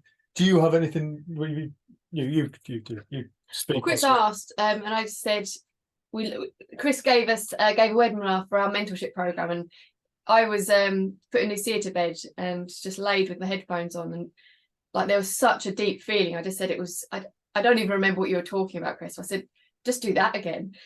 Or Chris's idea was to take questions, like she wants it to be relevant for this group. We did have a few things yesterday, but some of the people aren't on. So if someone has something they'd love Christine to talk to, then you're welcome to put your hand up and ask. If not, Chris, just do your magic. No pressure. Just briefly, how long have we got you for, love? I'm about 10 after, maybe 10 after 6 for hour and 20 minutes, whatever that is. I'm supposed to be at my next thing in an hour and 10 minutes, but I told him I'd be late. So thank you, love. I think I'm going to text Aaron because he's doing tomorrow, and he's on the same retreat, the other retreat. So yes, and he's also in Hawaii. He's in Hawaii, is he? Yeah, he flew into Hawaii. Today he's flying into Hawaii, so he will be on my time tomorrow. Okay, cool. All right. Well, Christine, thank you so much for joining us. Yeah, we're gonna leave this up to you. You can go wherever you want to go. If there's something you're inspired by, go for it. If you want to open this up to questions, we've just basically this today so far, we've just had conversation. This has just been open dialogue. So that's entirely up to you. Okay. Does anybody have anything that they'd like to hear about, or questions, or comments about what you've heard so far in your retreat with Jenny and Dave and Sweetie Pie? Paul, did you mean to raise your hand? Because your body language suggests you didn't, or did you? Oh, great. It was just me laid back approach to today. I was just nicely slumbered over. Yeah, I don't know if it's relevant. Habitual thinking. So I've had a drug issue I don't know, a drug issue for many years. I've been clean for quite some time now, but when the chips are down, the thoughts really do come back thick and fast. And I've been around the principles for a few years now. I don't know, 3 years, something like that. And I feel whenever these thoughts come in on, oh God, just use cocaine, that's going to fix everything. I know it's not going to.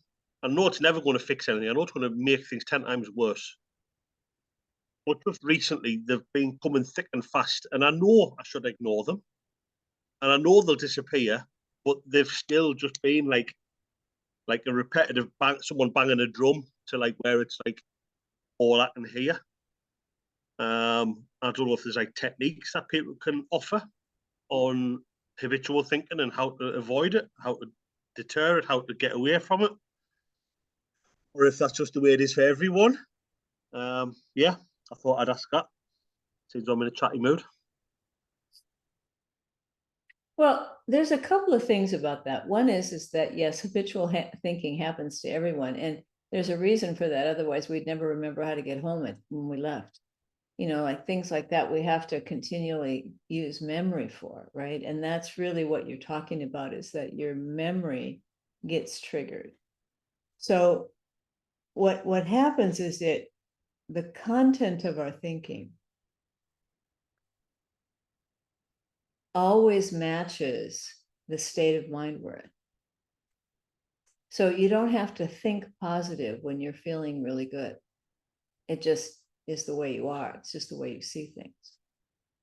And when you're in a more insecure state of mind or a more stressed state of mind, then depending on how stressed you are, that's the content of your thought will match that.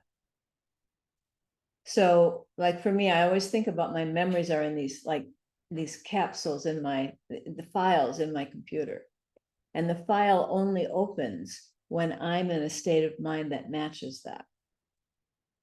So for me anyway, I use thoughts that come in that are what you would call habitual thoughts, but to me, they're thoughts of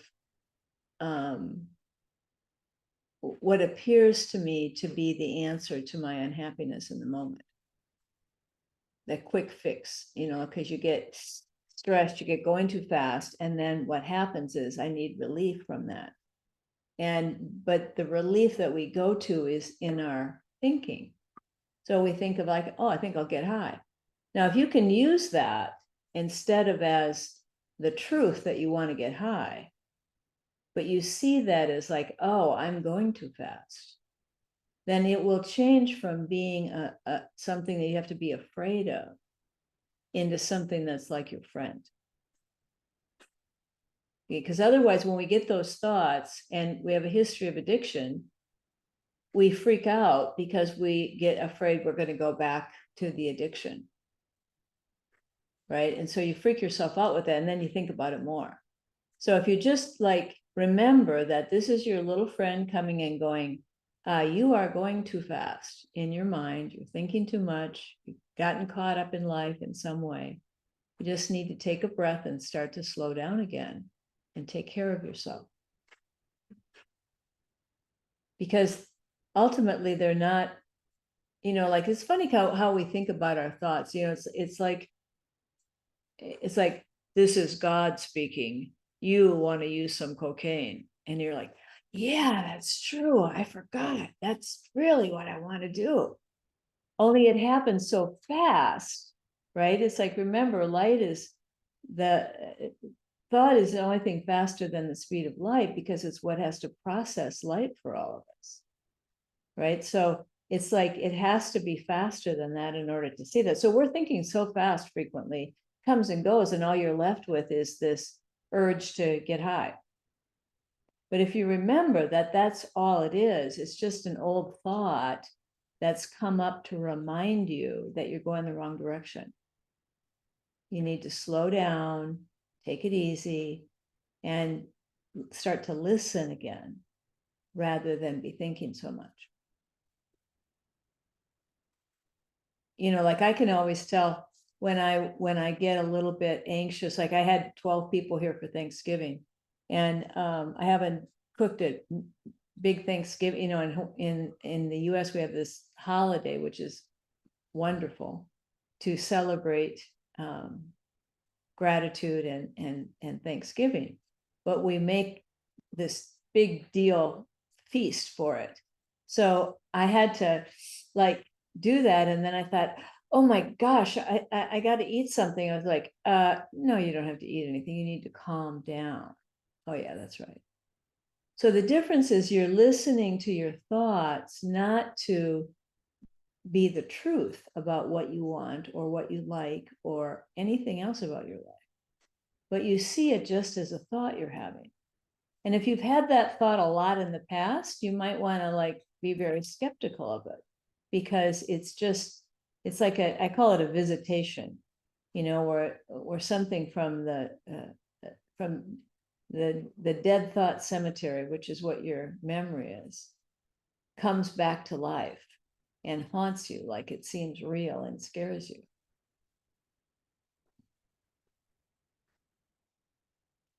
But the quieter you get, the more you learn how to kind of listen to yourself so that you can slow down when you start getting caught up in the world. Because it's easy to get caught up in the world. You know, like we live in the world of information and people are going nuts because they have too much information in their head. Like I listened to somebody who they said that more information has come into the world in the last 5 years than has come into the world in all the years before that. And so what happens is that when people are kind of addicted to information, it's like you can't trying to feed yourself information so that you feel better. But the trick in life is to go to feeling better first and then try to do your life, and you'll see it differently. It won't have that grip on you. But when we get turned around, we get caught in the illusion of thought, then it appears that whatever's outside of us has this, you know, kind of sucks you in like a black hole, and you have no control over it. You have to deal with it. You have to respond to it. You have to do something to it because you're turned around. So we're trying to the way I think about it is like there's the spiritual world, which is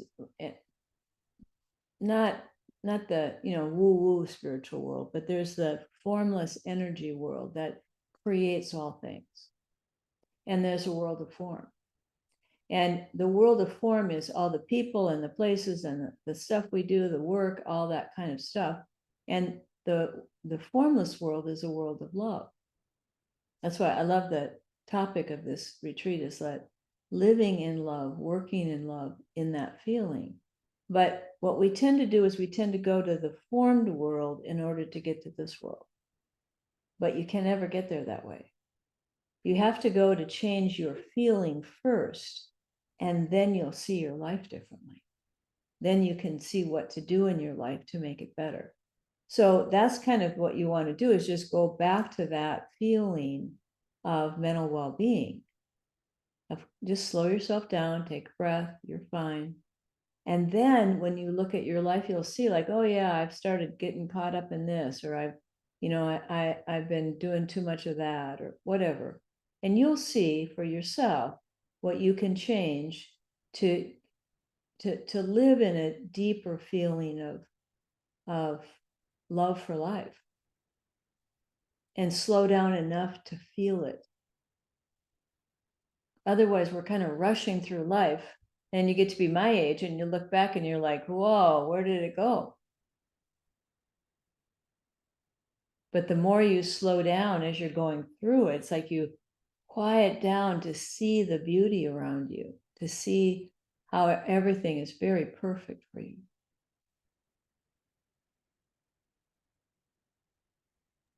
Thank you. I think it's been obviously a tough journey at times. Sometimes it's been really easy, and I've been able to like drop drugs out of my life without any real effort. And when I first met Jen and Dave, I managed to cut it out then for like quite a time, which was quite easy. But then it came back out of laziness, I think, a lot of it. And back then it used to be like, I can only describe it as like an acorn, like a seed, which would so rapidly grow into like a wall of oak trees that I couldn't possibly see past. So I would end up using. And I think just because I don't know, because I've been struggling a little bit of recent, I think there is maybe a fear behind it that I don't want this to come back as this wall of oak trees that I can't see past. I'm okay with the thoughts coming in, but I don't want it to go any further. But I like what you said about slowing down. That's why you call it your old repetitive thoughts, because the walk you're going through the trees, you've just been there many times, but it's still just thought, and it was thought then too. So there's nothing wrong with you now, and there was nothing wrong with you then. You just got turned around. But when we're in the past, that's how we freak ourselves out. So you want to really then, as you see, that's an insight you had. Now you want to really just take yourself by the hand and say, let's live in the now. Because right here, right now, you're okay. And that's all you need to think about. The rest is gone. You don't have to figure out how to fix yourself. Thank you. Thank you for that. Thank you, Christine. Love. Thank you, Paul. Good I think question. just listening to that is like, that is a thing that many people do suffer from, the idea that they're going to go back to who they've been in the past. You can't. Mhm. We can never go back to who we were. That's not the way the now works. Well, You know, it's also, David, isn't it that, you know, like when you're at that level of consciousness, when you're like in an addiction, you're there, and then you get better, you come up a little bit. Now you're operating at this level, but we forget we got to keep going up, because wherever you stop, if you stop listening, if you stop like going deeper is what the words we use, but it just means continually seeking to live in that feeling more of the time, then your old friends come back to join you.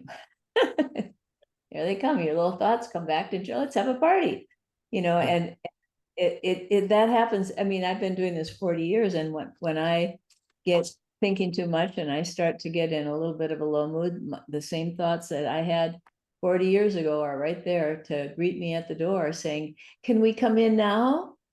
yeah. I think that's one of the other nice things. It's like the relief when you realize you don't have to get rid of thoughts. It's like, because I think many people come to this thinking, oh, I'm going to get rid of all these thoughts. You may drop some thoughts. Certainly they may never touch you again for the rest of your life. But I think when I listened to Paul, what I wanted to say to you initially was, when I listened to what you said just then, was the thought of cocaine is made of the same stuff as what flavor yogurt do I want. Right? You know, it is no different. It is no different. I know you've had insight around that through after suicide, like you were talking about before, but it is the same thing. Forgive me, I'm going to shut up because Christine's here. My apologies, Christine. Oh no, that's fine. But I think, sorry, sweetheart, carry on. I will shut up. Yeah, no, it's you know, you just have to let whatever wisdom comes out, you just have to let it out. It's just, everybody has the same wisdom. So anybody that has anything to say, I'm happy to share the group with. Did I see somebody had a question in the chat? That was Emma. So Emma says, how about the other way? When people think they're happy and then they want to drink, etc., to enhance the feeling, as habitually that's what they've done in the past. Does that mean happy feeling is actually off key? Well, would you like me to read that one more time? No, I pulled it up myself. Sure. You know, the thing about the illusion of thought is that it tricks us in many ways. One way is that our happiness or our good feelings comes from something outside of us. just like one of the first things I think people catch on to is that the anger that they have or the upsetness they have with other people isn't coming from the other people, it's coming from them, from their thoughts about what's happening. Well, the same thing is true with happiness or love or good feelings. And usually people that are, I'd say most people in the world have no clue that their thoughts are creating their reality. And so they get caught up in their thinking, and then they make up a story like, oh, I feel happy because blah, blah, blah.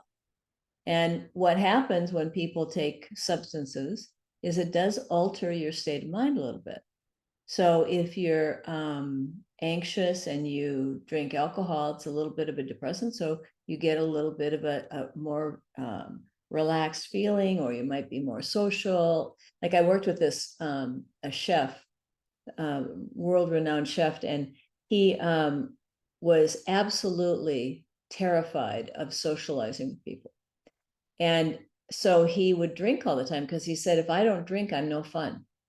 I have absolutely nothing to say, and everybody thinks I'm boring, and I'm just like a stick in the mud.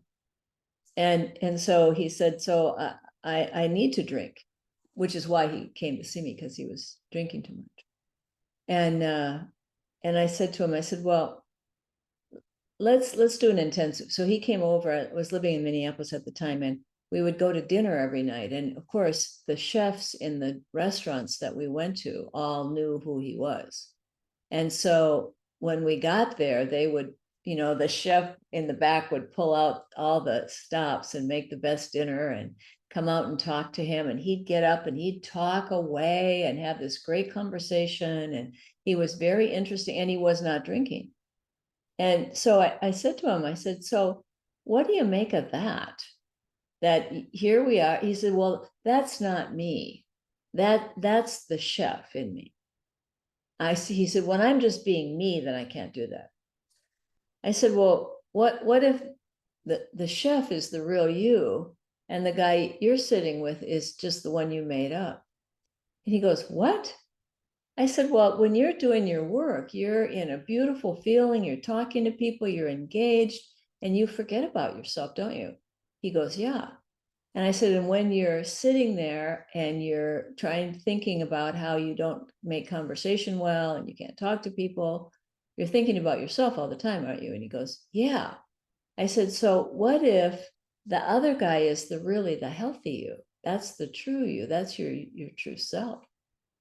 And he started laughing. He goes, oh, all these years I thought that was the imposter, and the other guy was the real me. And, sometimes we just, as we go through life, we make up stuff about our experience, why we feel bad, why we feel good. And many people think that love or happiness comes from the outside world. And unfortunately, it doesn't. Otherwise, we'd all be happy for the same things. We'd all feel good about the same things, but we don't. It doesn't come from the outside world. It only can come from you. So if you have, if you think that your happiness comes from socializing and drinking, it will look like that's what's happening. And what happens frequently is when people get together and socialize, they have fun. They forget about their stresses. They forget about their life. They forget about everything else, and they start feeling better. And then they blame it on the alcohol. In fact, one of the things that happens with people that are alcoholic is they frequently are afraid of doing the things they used to do when they were drinking, because it looked like that's what caused them to drink.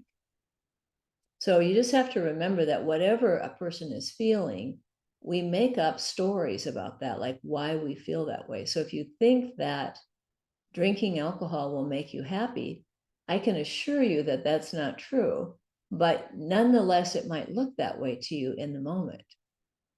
Because when people drink a lot of alcohol, they usually come to see me and they are not happy. Yet they are drinking more and more and more to try to get happy, because it looks like happiness came from drinking.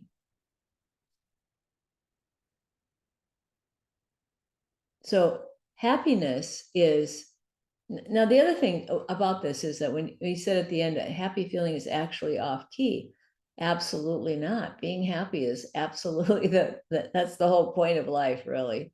It's like that's not off key. But if you blame your happiness on something outside of you, it'll be conditional. Like it, like if you're not drinking or socializing, you won't be happy if you think that's where your happiness comes from. But if you see that happiness is built into you, and then you think, then you can always get back to feeling happy first and then do your life. But, it's like it's the illusion that thought creates. It tricks us and it makes it look like things outside of us make us feel good or make us feel bad. But the truth is that the only thing that makes you feel anything is your own thinking, which is the good news. The bad news is it's kind of up to you, then you can't blame anybody for it. Emma, does that answer your question?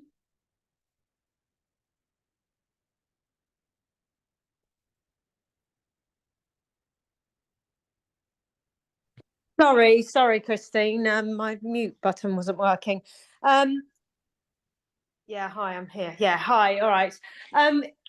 Yeah, it's just I've got a few friends and loved sort of members of my family who, when they were having a good time and they're happy in themselves, then they'd be very much like, oh, let's get pissed. Do you know what I mean? Because I really want to keep this feeling going. And I sort of try and say to them, well, no, that feeling's coming from within you. Like, because the habitual part of the drinking creates the false reality, so to speak, in my world. Do you know what I mean? So it's like,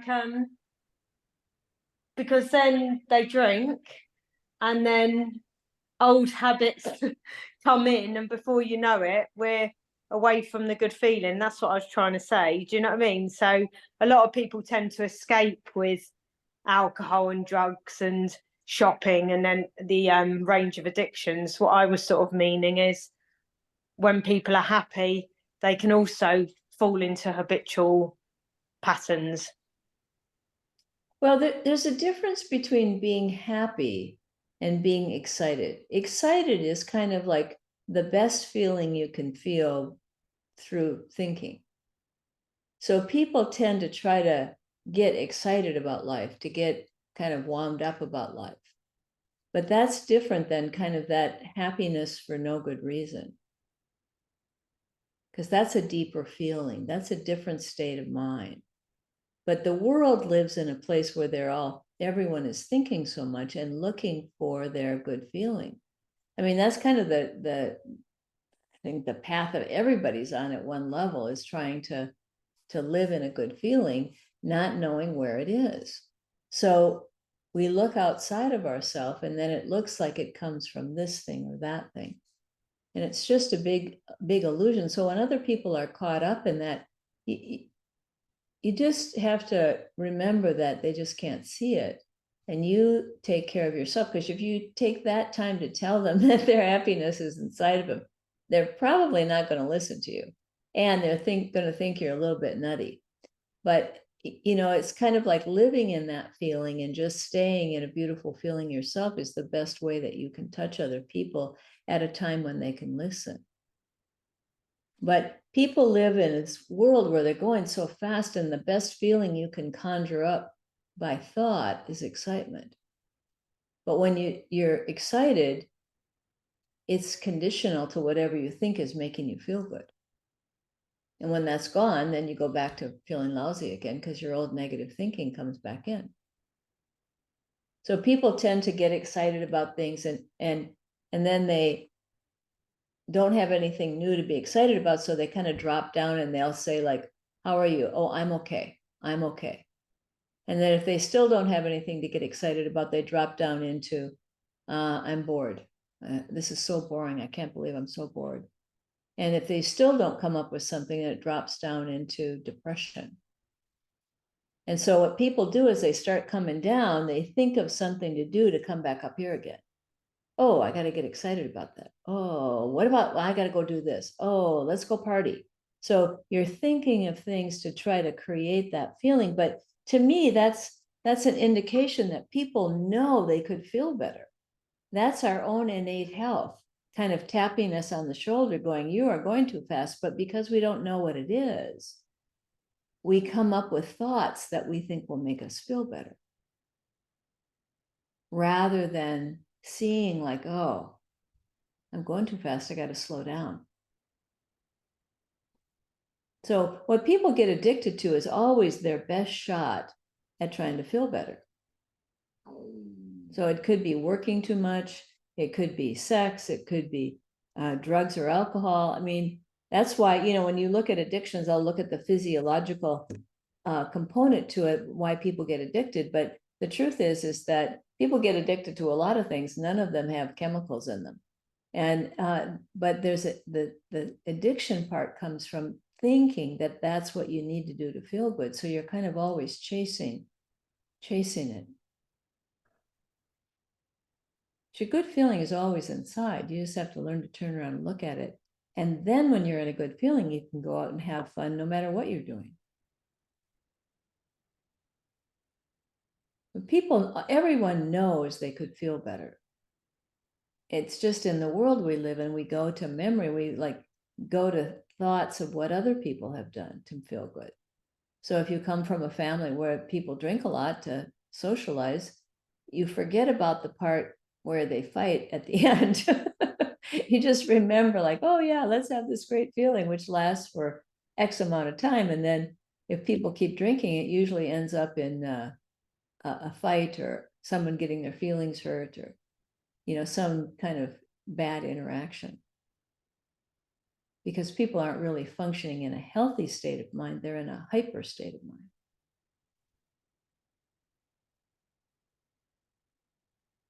Was that helpful, Emma? Yeah, very much, Christine. Thank you. Thank you. My mother just said that sounds like our family. Used to be. It was Used to be. It was insane, wasn't it? It was Yeah. insanity. I think for what I experience is with a lot of families is, you know, someone gets christened, you get drunk. Someone has an argument, you get drunk. Someone, any situation, it's like go to drink. And I suppose it's just my family. There's elements of that as well in the past. So yeah, it's but yeah, that helped me anyway. Thank you. Yeah, there are a lot of families that are like that. And the thing is that that's just, you know, it's especially culturally, it's if that's something that's, you know, been promoted in the culture, you get kind of a group think about it so that everybody sees it. So in learning about the principles, that's what it takes, a little bit of courage to sometimes be healthy in the face of a lot of people that are still stuck looking at life backwards. In the moment, it might not, but sometimes you take a little bit of flack for it because people, when you change, then other people are forced to change in your family because you're not the same reactive person or you're not doing the same thing anymore. You're different. And that causes them to change and they haven't signed up for it yet. We're a non-drinking family now. Nobody drinks in our family now at all. Oh, that's great. Yeah. Well, sometimes it takes one person sobers up and they start having a better life and then somebody else catches it. And then, yeah, well, that's great. But that's how that when health comes into a family, it's just as catchy as insecurity. It's just that insecurity's been around for so long, it feels more like this is the way it is.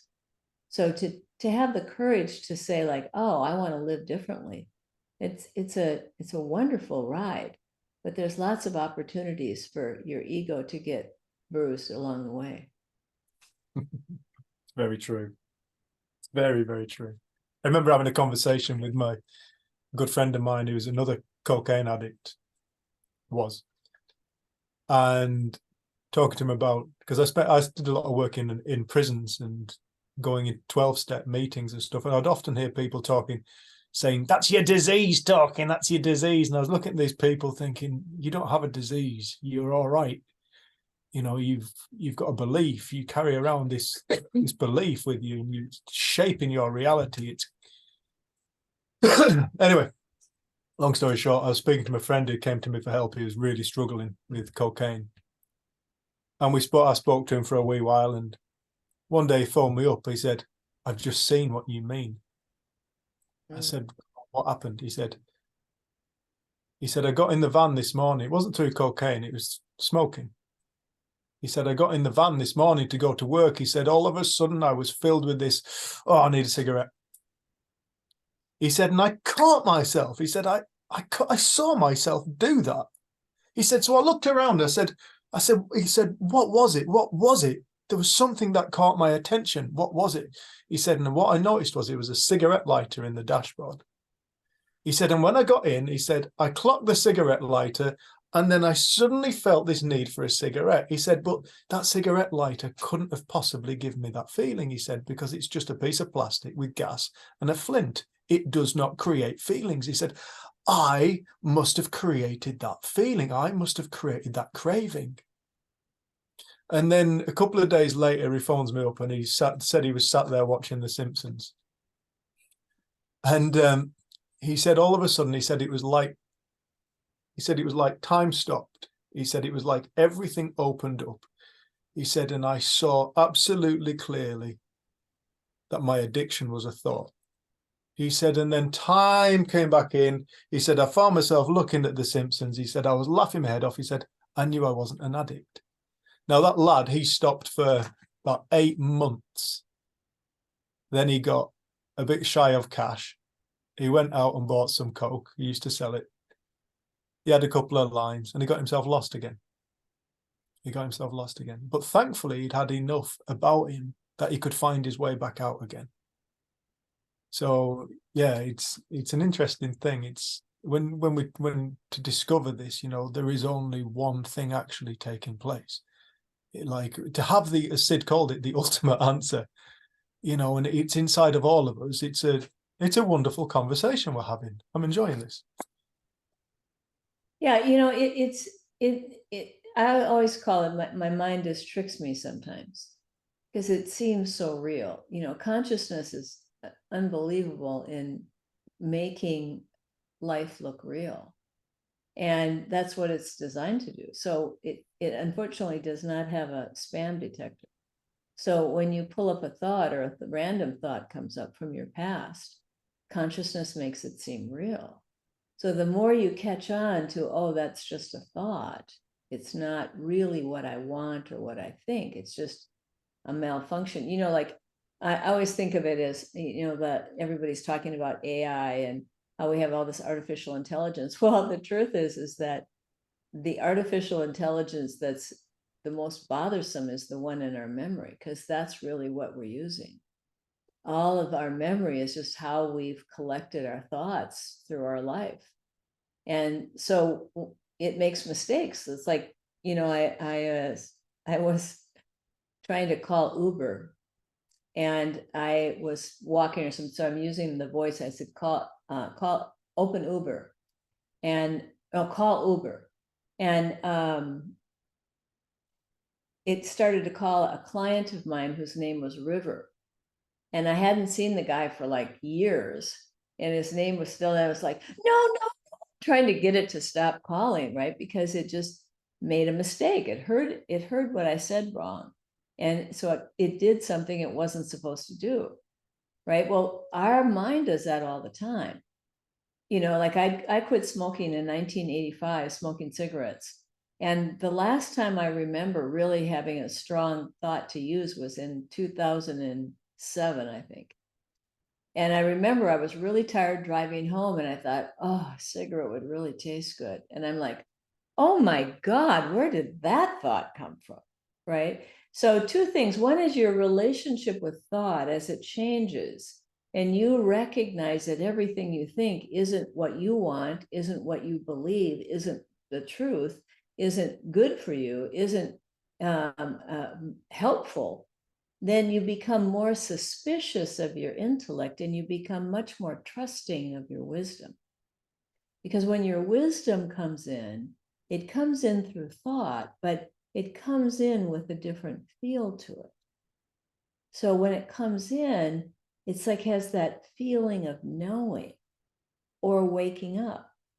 You know, it's like the beautiful experience your friend had when he woke up and realized what thought was, but then he went back to sleep again, right? And we all do that. I mean, we all do that from time to time, but it's just waking up again, coming back and knowing that your health is still there and it's still just thought, even though you got caught up in it. It's no big deal.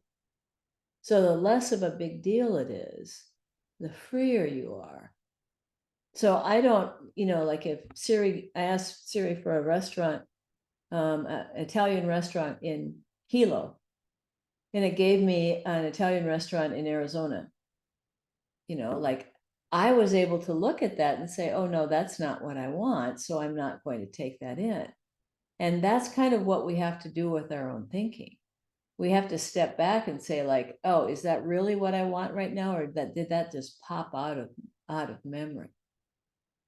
Because you're not your thoughts. You are what looks at Siri and says, oh no, that's the wrong answer. So when you're there, then your thoughts aren't so scary. But when your thoughts are kind of having you for lunch, then it feels like they're running you around life, and you've got to manage them. You have to do something with them. You have to change them. But you don't. All you have to do is recognize that it's just a thought I'm having. And if it's a good one, go for it. Because when your wisdom comes in, it comes in with that feeling of knowing.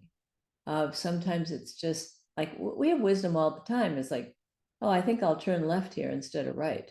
And then you find out that you missed the parade that was happening if you were going to go the other direction. But we don't notice those because we're not paying attention. We're always being guided by wisdom. Sometimes when we're in a mess, that's what we really wanted. And of course, you can't get wisdom on demand. You have to wait for it to come to you by quieting down. Jerry?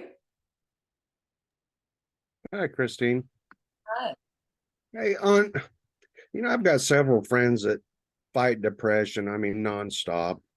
It's the constant Facebook post, and sometimes I look at it as like they're looking for pity. But how do you go? And even with addiction, I was a heavy drinker for years and years, a fifth a day. Got over that just by thought, and it was before I ever knew about the principles. It clicked in my head, hey, this is stupid, I'm doing it myself. And then I was smoking. I've been smoking since I was 8 years old. I don't even know when I quit. A year or two ago, it's like, man, this is ignorant. Why am I doing it? And I just said, hey, I'm done. Never picked one up again. Occasionally, same thing, see cigarette lighter or whatever, ashtray. You think about how do you go? The hardest people to deal with are your friends and family. Because I kind of look at it like, hey, they're not going to hear until they're ready to hear, which is the way I was. How do you go about helping them without pushing? And, if they don't want help, you're not going to be able to help them. You're going to cause an enemy, more or less. How do you go about helping somebody that has not asked? No, you don't. Actually, none of us can help anybody. Well, to not steer, but point in the direction however you want to say it. Yeah, no, I think personally, this is just what I do, is that I just try to live in that feeling and be loving and lighthearted with people. And then when people are ready, you're like a lighthouse and they're like, oh, over there, that guy's got something there. And it's hard to accept that that's all we can do. But the good news about that is you get to enjoy your life. And then when people are ready, they'll know where to go. And that just happens. Like as in my lifetime, I've learned that, whereas when I first learned the principles, I was like, oh just gotta learn this, you gotta come and learn this. And my one sister was like this. My other sister said, if this could work for you, I want to learn it because you're different than you were. Even my mother came in and learned it because I was so different, right? But my other sister didn't. My brother never has. He's never come this way. But I can't do anything but just live in a good feeling and act differently when I'm with them.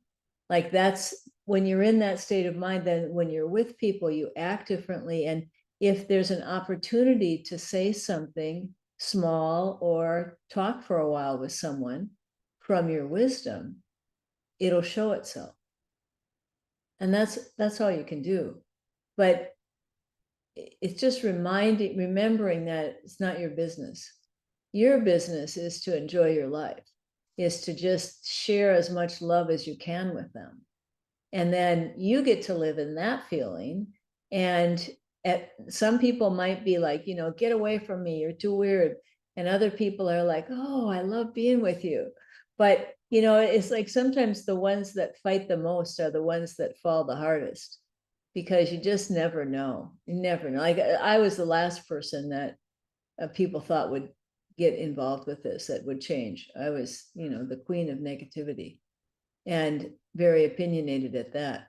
So, you just never know. I always say people are like popcorn. All you can do is warm them up.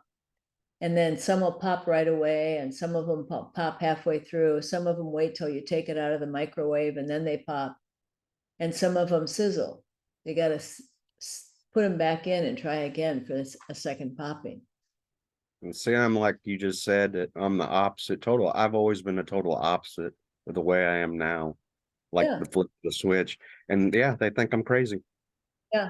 Well, people used to call me up. They call me up and say, hey, I hear you flipped out. I said, well, this is what flipping out is. You ought to try it, because I feel better than I felt ever. And I just didn't take it personally. I'd laugh about it, which was very different for me because I took everything personally. And I wasn't defensive about it. I just would laugh and change the subject, like it's okay.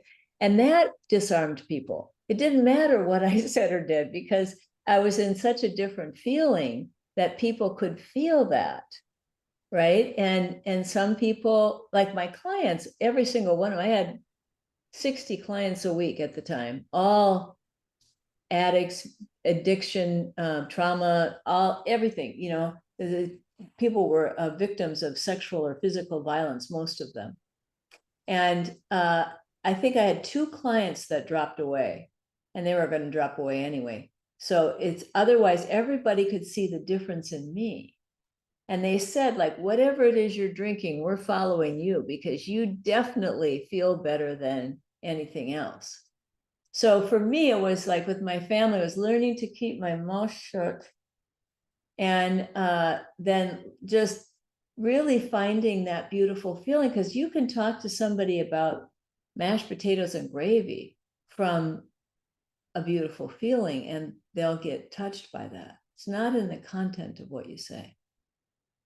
It's in the feeling you come from. Like Sid would do that. If you ever listen to any Sid Banks talks, you can hear it. He'll be talking and he'll go really high, and then people start asking questions because they get insecure and they start thinking. And then he'll come down and he'll tell a funny story, or he'll say, let's just break for lunch. But he would start talking about something totally like having nothing to do with what he was sharing before that. And it would be like, why is he talking about that? But he would just listen so deeply to his own wisdom that he could feel when people took too much. It was like we were choking on it. It was so, he was talking from such a high level and we couldn't take it in. So sometimes people can take a little bit of positivity, and then sometimes people can take more. So you just have to kind of see, and you can tell. Like my teacher told me, he said, if people ask you about this, you give them a little bit.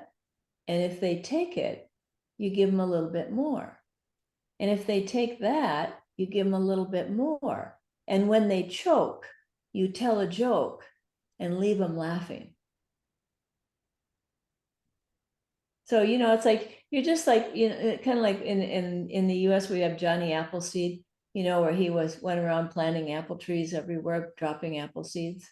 And you're just with your family, especially because you got to remember that you have a lot of thoughts about them. And they have a lot of thoughts about you because you've been with each other for most of your life. And so those thoughts are going to look more real than anything else. It's going to look more true. Like my oldest sister, the one who never kind of came to learn anything about what I was teaching, I had the hardest time getting along with her. I did, because she was at the time very opinionated, and she wouldn't listen, and she was always complaining. You know, she was poor me, poor me, poor me. And so when I moved back to Minneapolis, in 2002. And I decided, look, this is your sister. There's no reason why you should have a bad feeling about her. This is on you. You need to fix this. So I made it my goal. I was going to be in a good feeling with my sister no matter what.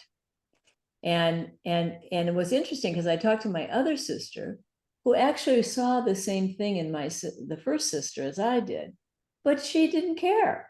You know, she was like, oh yeah, that's the way she is. Isn't that sweet? She just had so much, we would call it aloha for her, that she didn't care. Now, for some reason that mattered to me.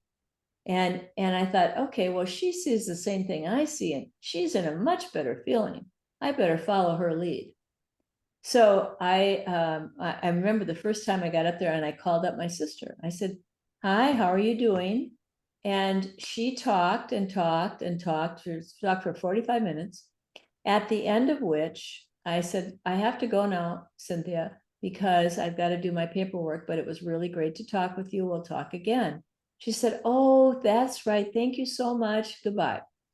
She immediately calls up my other sister and goes, oh, I had the best conversation with Chris I've ever had in my whole life. And I thought, oh, that's all I have to do is keep my mouth shut and we're good. You know, but it's kind of like, for me anyway, I think that it is letting go of the past, because we make up stuff about each other and people make up stuff about you, and we get defensive about that, or we get reactive to it. And it's just like cleaning up your own mess with them first, so that if they say stuff, you don't like get triggered and react, but you can kind of laugh about it. You know, like one of our colleagues is going through something a little bit interesting. And I was talking to my other colleague, and I said, so I think maybe if I call them up too, and talk to them about this, that maybe if several of us do, that they'll start to wake up a little bit. And he called me back. He goes, Chris, I definitely don't think you should call him up. I said, oh, you don't? Why not? He said, well, I just don't think he'll take it from you. I said, oh, so you think that I don't have enough credibility in his mind for me to talk to him about this? And he wouldn't listen to me. He goes, yeah, that's it. It's like I just cracked up laughing.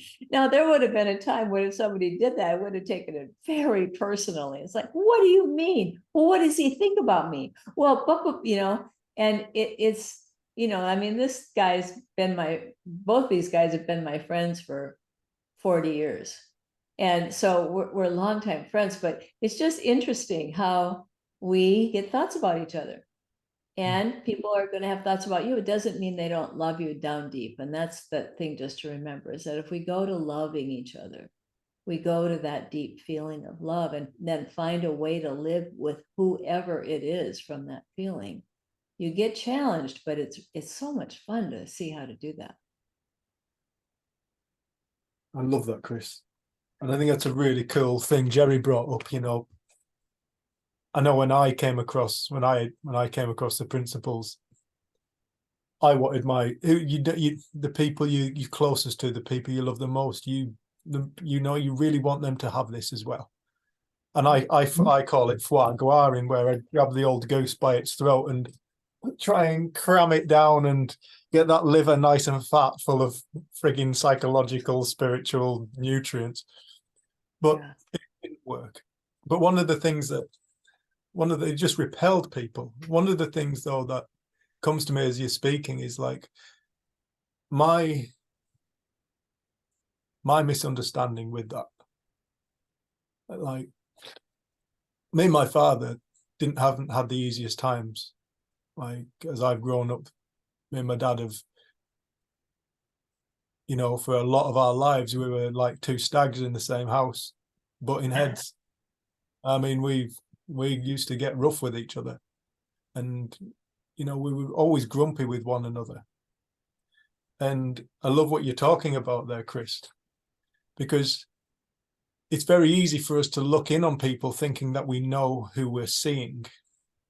You know, friends and family, they need this. They need this. They need to change. They need to change. They need to change. And I remember one time when I'd split up with my wife, my family took it very, very difficult, very, very hard. And they kind of shunned me for a few months. And I found that very, very difficult chapter of my life. And then when I got together with Jen, again, it was another very difficult chapter. I had this beautiful girlfriend called Amanda. And when I got together with Jen, it was like, there was no stopping it. We were getting together and we'd fallen in love, and hell and high water was moved. And I remember coming home and telling my dad, and I knew how my dad was going to respond. You know, he was going to be pissed off and angry and blah, blah, blah. And Dad was pissed off and angry and blah, blah, blah. He said to me, when are you going to stop doing this? When are you going to stop doing this? Can you not see this doesn't just affect you? This affects the whole family. And I remember saying, I think it was these exact words, why don't you fuck off, mind your own business? I'll live my life however I see fit. Dad walked out. And I was making something, I was doing something with a blender, and I remember... Did you put his head in it? Huh? Wanted to put his head in it. Put his head in it, yeah. I remember my mind quietening down. And something hit me so hard. And what hit me was, wow, Dad really loves Amanda. Dad's really upset right now. Wow, Dad really loves Rach, my ex-wife. That really upset Dad as well. My dad really loves these people. I could see it clear as day. My dad loves these people. Dave, isn't that what you want to see more of in the world? Love. Dad's upset. He's not interfering in your life. He's sad. He's grieving. And with that, I walked through and Dad was watching football, and I said, Dad, just pause the telly tick. And he paused it. And I just knew what to say to him. I said, Dad, I know that you love Amanda. He said, yes. I said, you never need to stop seeing her, Dad. She's always welcome. Go out for tea, go out for drinks, take her out for a meal. I said, go for walks. I said, Amanda doesn't have to leave your life. And like Rachel's never left your life. I said, Dad, but there is somebody new coming into your world that you can learn to love as well. And I remember my dad changed like that. He didn't change. I changed. My concept of my father died, and I got to see him with clarity rather than through the judgmental filters of my ego, my old story, my programming that I walk around with my father. And my dad changed like that, and he's never gone back to who he was, because he was a creation of my own mind. That horrible interfering man was a creation of my own mind. And I think taking responsibility for my own mind was like just seeing that. I'd seen loads around the principles, but I hadn't seen that. I'd never seen that. And I think when it comes to family and friends, it's becoming aware of that people are, it's a reflection of ourselves. Everything is a reflection of our own mental well-being, our own mental state. Which is a beautiful thing, because that's the only thing you have control over. Yeah, and you can't control how other people are, but you do have the option of changing your thinking about them. You coming from a different feeling with them. And learning to come from love with our family is kind of funny, because they're the people we love the most. Well, they're the people we have the most thoughts about at the same time. You know, like you can forgive a stranger on the street sometimes for saying something harsh as you walk by. You go like, oh, that guy's having a bad day, and you walk by, and if somebody in your family does it, it's like, and another thing, why do you say those things to me? You know, you get really into it because our ego is just, you know, our ego is made up of who we think we are and what we think of the world. And all those thoughts come early on in life. So they get a lot of attention. And every time you think something, it gets more real, right? So over the years, you convince yourself that what you think about your family or what you think about yourself is true and real, rather than just an errant thought. Can I say, sorry. Go ahead. What I was going to say to that is, one thing I've always realised, and it was my mother who said this to me. She said, the ties that bind are the loosest ones. They're the ones that you can always negotiate with, or are very, very loose. And I think that's a really good analogy, really, to, you know, to be in a family, to be able to look at somebody and actually let them be who they want to be, whether they're in a storm or not. Just love them for who they are. That's right. That's right. It's always looking beyond the insecurity of a person to the love that is underneath there, so that we're talking to the love in the person and we're talking from love in ourselves. And if we just did that, things would change dramatically. But people tend to have the biggest conversations with each other when they're not feeling love, when they have thoughts about how the other person should be, or about what they've done. My sister's family cracks me up. She has 3 boys and they all have wives, and they couldn't be more different. Like one of her sons married a woman who's is a Muslim and is from Egypt, and he became a Muslim. The other son married the daughter of an evangelical Christian minister, and the other son married a North Woodsman. They kind of live off the land in northern Minnesota, so they couldn't be more different. But oh my gosh, their insecurities run rampant, and they get so judgmental of each other that they hardly have holidays together anymore, because the wives just go crazy with each other. The boys, they don't mind, they're fine with each other, but the women are a little bit goofy. So my sister frequently gets caught in the middle. And so I had to talk to her a little bit about how to like not try to fix everything, because she just starts to, we tend to wade into the muck with people rather than just stay on the shore and say, over here, come on over here. So that people join you in a good feeling and you come from a good feeling, and not participating in some of that in Hawaii we call it pilikea, the negativity. Just have to learn to turn away from it and not take it personally. And our family is our family, right? So it gets a special place in our minds.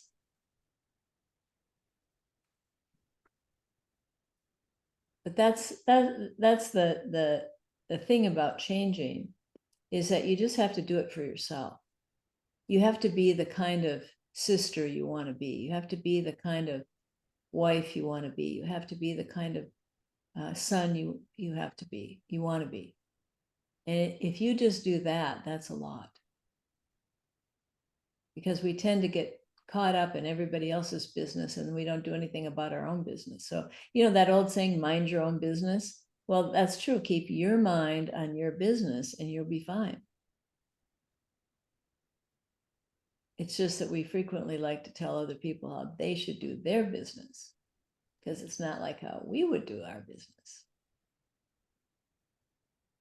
Yeah. Learning sometimes that much is said in silence. Sometimes just getting quiet with people is a beautiful thing. Like I notice that we live in the middle of the country. We don't have a lot of we don't have any neighbors really within an acre of our land. And so when we invite people over for dinner, it's a very infrequent thing, I would say, because everybody's busy with what they do. But when we do, or people come to visit here, they always remark on what a beautiful feeling they leave with. And I don't ever talk about the principles with people. I don't ever do that, but I just try to live. We try to live in that quiet, calm, loving feeling. And as you do that, people get touched and they change without you doing anything. That's kind of like you just going up to your dad and saying that to him. And suddenly he became a different person. Now, if that was what you said was the key, that wouldn't have happened, but it was the feeling that you came from and the feeling that he opened up to. And that's really what changes people. So just go for the feeling. Being lighthearted, being loving, being compassionate. And it's awful to have to live in those feelings yourself. You know, like what a sentence. Oh my gosh, I have to live in happiness, joy, love, and peace for the rest of my life. But if that's all you're focused on, everything else falls into place. You see what to do, you see what to say. Your wisdom comes to you in a way that you wouldn't be able to think of it. You know, like the things that have hit people that I've talked to more are things I say off the cuff rather than things I'm trying to share with people. Right? So just be yourself. Just be you. Just be ordinary. You know, there's a lot of information in the world where people are looking at fixing people. You know, there's lots of stuff to look at. But if I were you, I would just take a look at my own life and say, how can I experience love? Not just think about it. How can I experience love for my life more?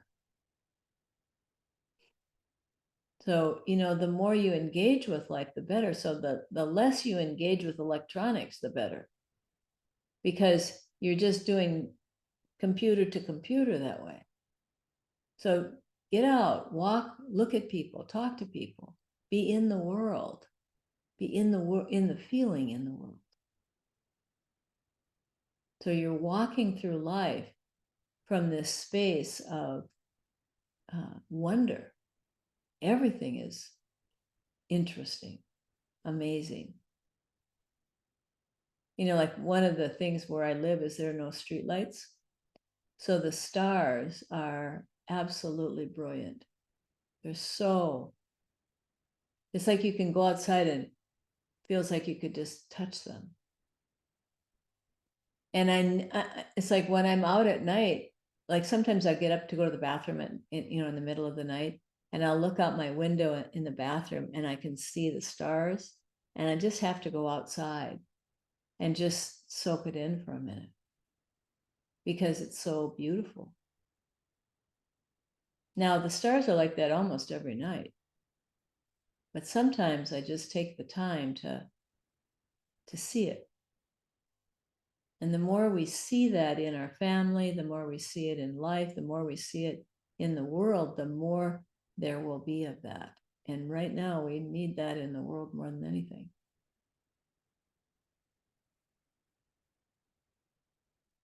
It's getting crazy the wrong way.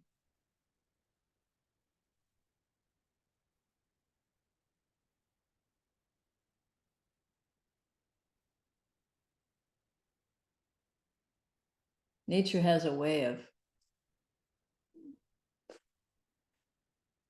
serving you up what you need.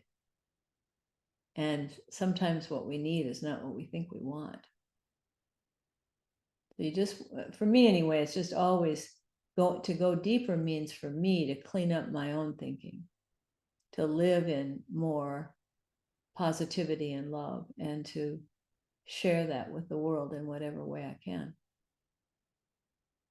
Which is never boring. I mean, I've been talking about this now for since 1980. It was, it'll almost be in December. It was December of 1980 that I first came across Dr. Roger Mills, and my life changed.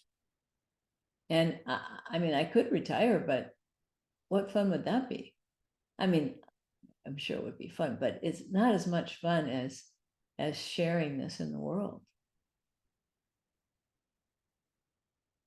Because as people wake up and they start to feel better, there's nothing more grateful than to be able to point people in that direction, like, oh yeah, look over there. You know, like when you're at a candy store and you're going through the candy and it's like, oh, look at that. Oh, look at that. Like, look inside. That's where your answers are. And then you have to live extemporaneously. You have to just live and then see what comes out, see what happens, see what occurs to you.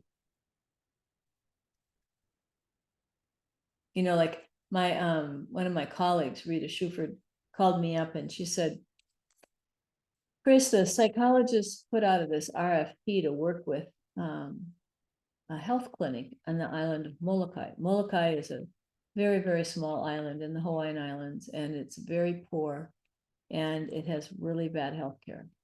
And with the pandemic and then the fire in Lahaina, which Maui and Molokai are they're one county, so they're very tightly connected. The people have lost almost all their providers, so they don't have doctors, they don't have people to help. They were really stressed out. They wanted a proposal, and so she calls me up. She goes, Chris, I think this is really good idea. I've got a really strong feeling about it. And I said, yeah, and what do you want me to do about it? And she said, well, I want you to write it up. I was like, oh, okay.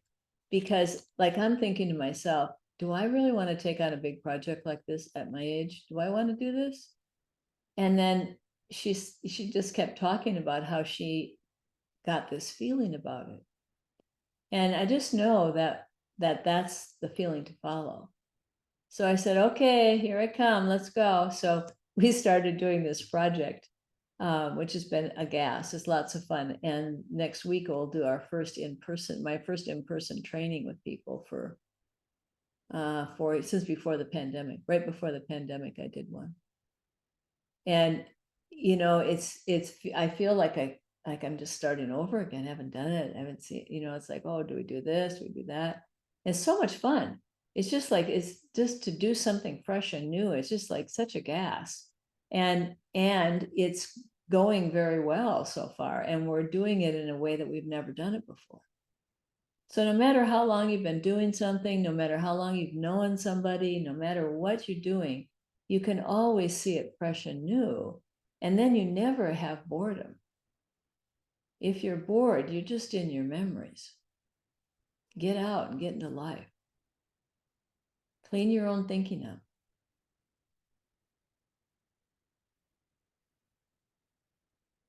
Lighten up. Laugh a lot. Laugh at yourself. Laugh at the world. And be careful. There's lots of negativity out there. You know, you get online and you start reading all this stuff online, and you know, get off your electronics. Put your phone down a little bit. Talk to people. Connect with people. That's where the good stuff is. We're all the same. Everybody's the same. Sydney Banks used to, he'd be walking down the street, and if there was somebody who was homeless on the street, he'd frequently go in and buy him breakfast and sit down and have breakfast with him on the curb. You know, it's like he would just see things to do, see ways to be helpful, see people to help. Just by being kind, doing kind acts. But you have to see to do that. And if you're living in that feeling, you got the eyes for it. You know, you gotta have the eyes for it. If you don't have the eyes for it, you can't see it. So if you're not seeing it, change your glasses. You know, you got to get the eyes for it.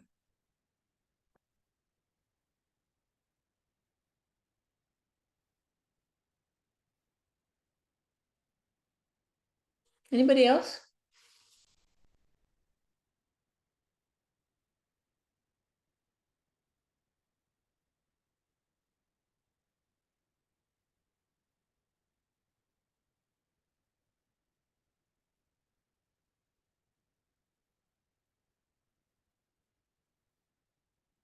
Sid used to say, just be ordinary. If you're just ordinary, you'll live the most extraordinary life you could live.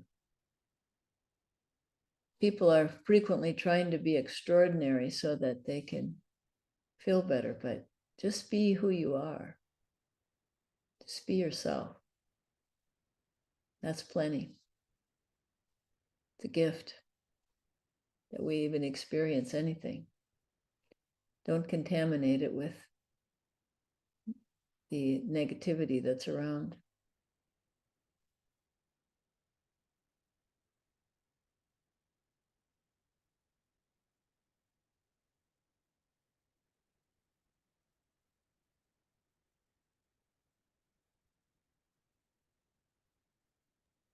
Thank you, Chris.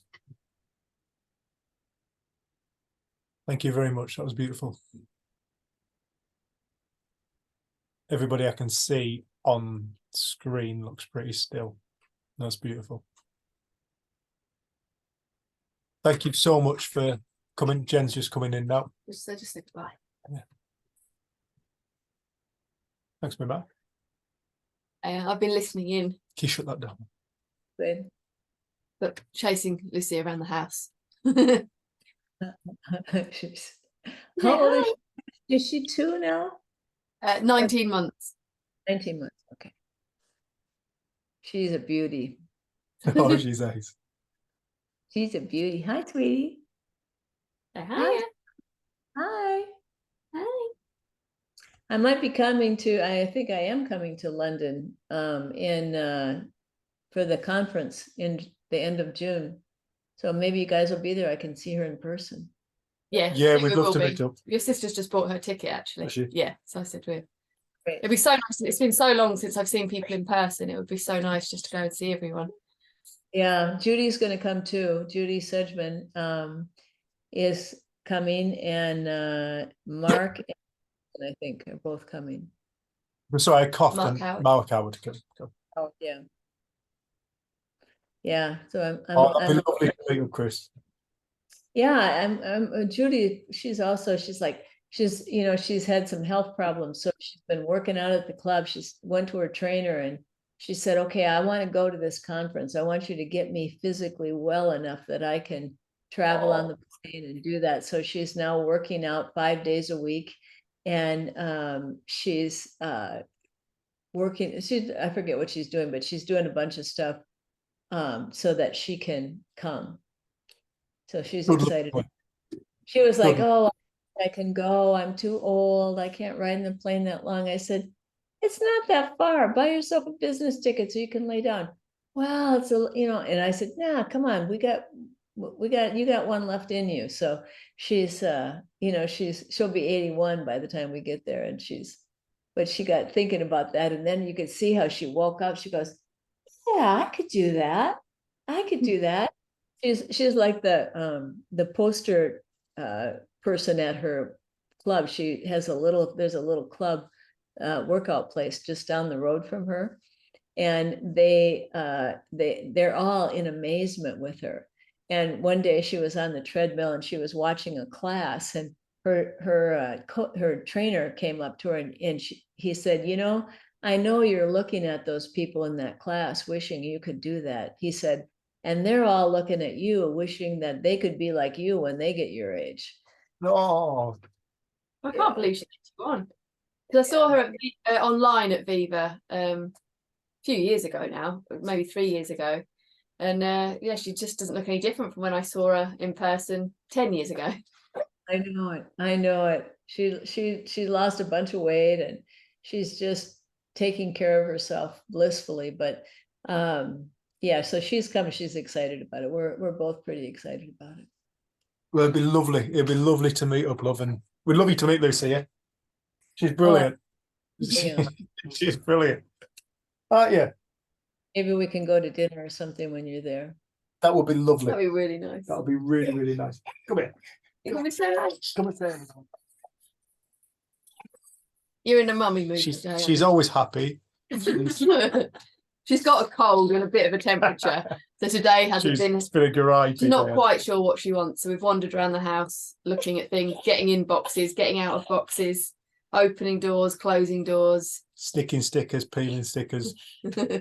Wanting things that I have to figure out what she's pointing at. Doing shadow puppets. Oh gosh. Um, I know that feeling when you're sick, nothing quite does it for you. So it's like, okay, interesting for a while. No, I know it feels so good. Yeah. I finally had COVID for the first time about a month ago. That's since I had COVID, my brain's been a little off. But oh hi. And then so I understand.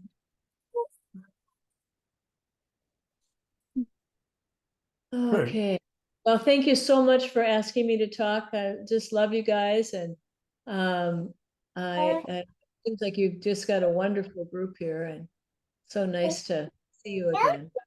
Hey, it's so nice to see and Chris, you. if people want to follow your podcast, what was your podcast called? Psychology Has It Backwards.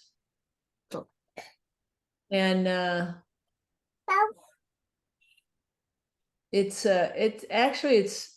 I got to have somebody count, but we've had several 100,000 downloads of it, and it's been ranked in like 36 countries. So it's actually, well, it's kind of funny because who knew that would happen, but it's helpful to people. People think that we get a lot of feedback from people because it's just ordinary. We just keep your life ordinary. Don't get into thinking about it too much, and just be ordinary, and it's simple. Keep it simple. Thank you, Okay, Chris. dears, thank you so much. Thanks, Chris. You. Send my love to everyone on the next retreat you're on. I will for sure. Thanks. Aloha. Aloha. Loads of love. Mwah. Thanks, Chris. Bye. All right, everyone. Right, it is 6:10 UK time. We're going to call a break now, and we're going to come back, reconvene at 7:30 UK time. So about an hour and 20. All right. Hopefully see you all then. Loads of love.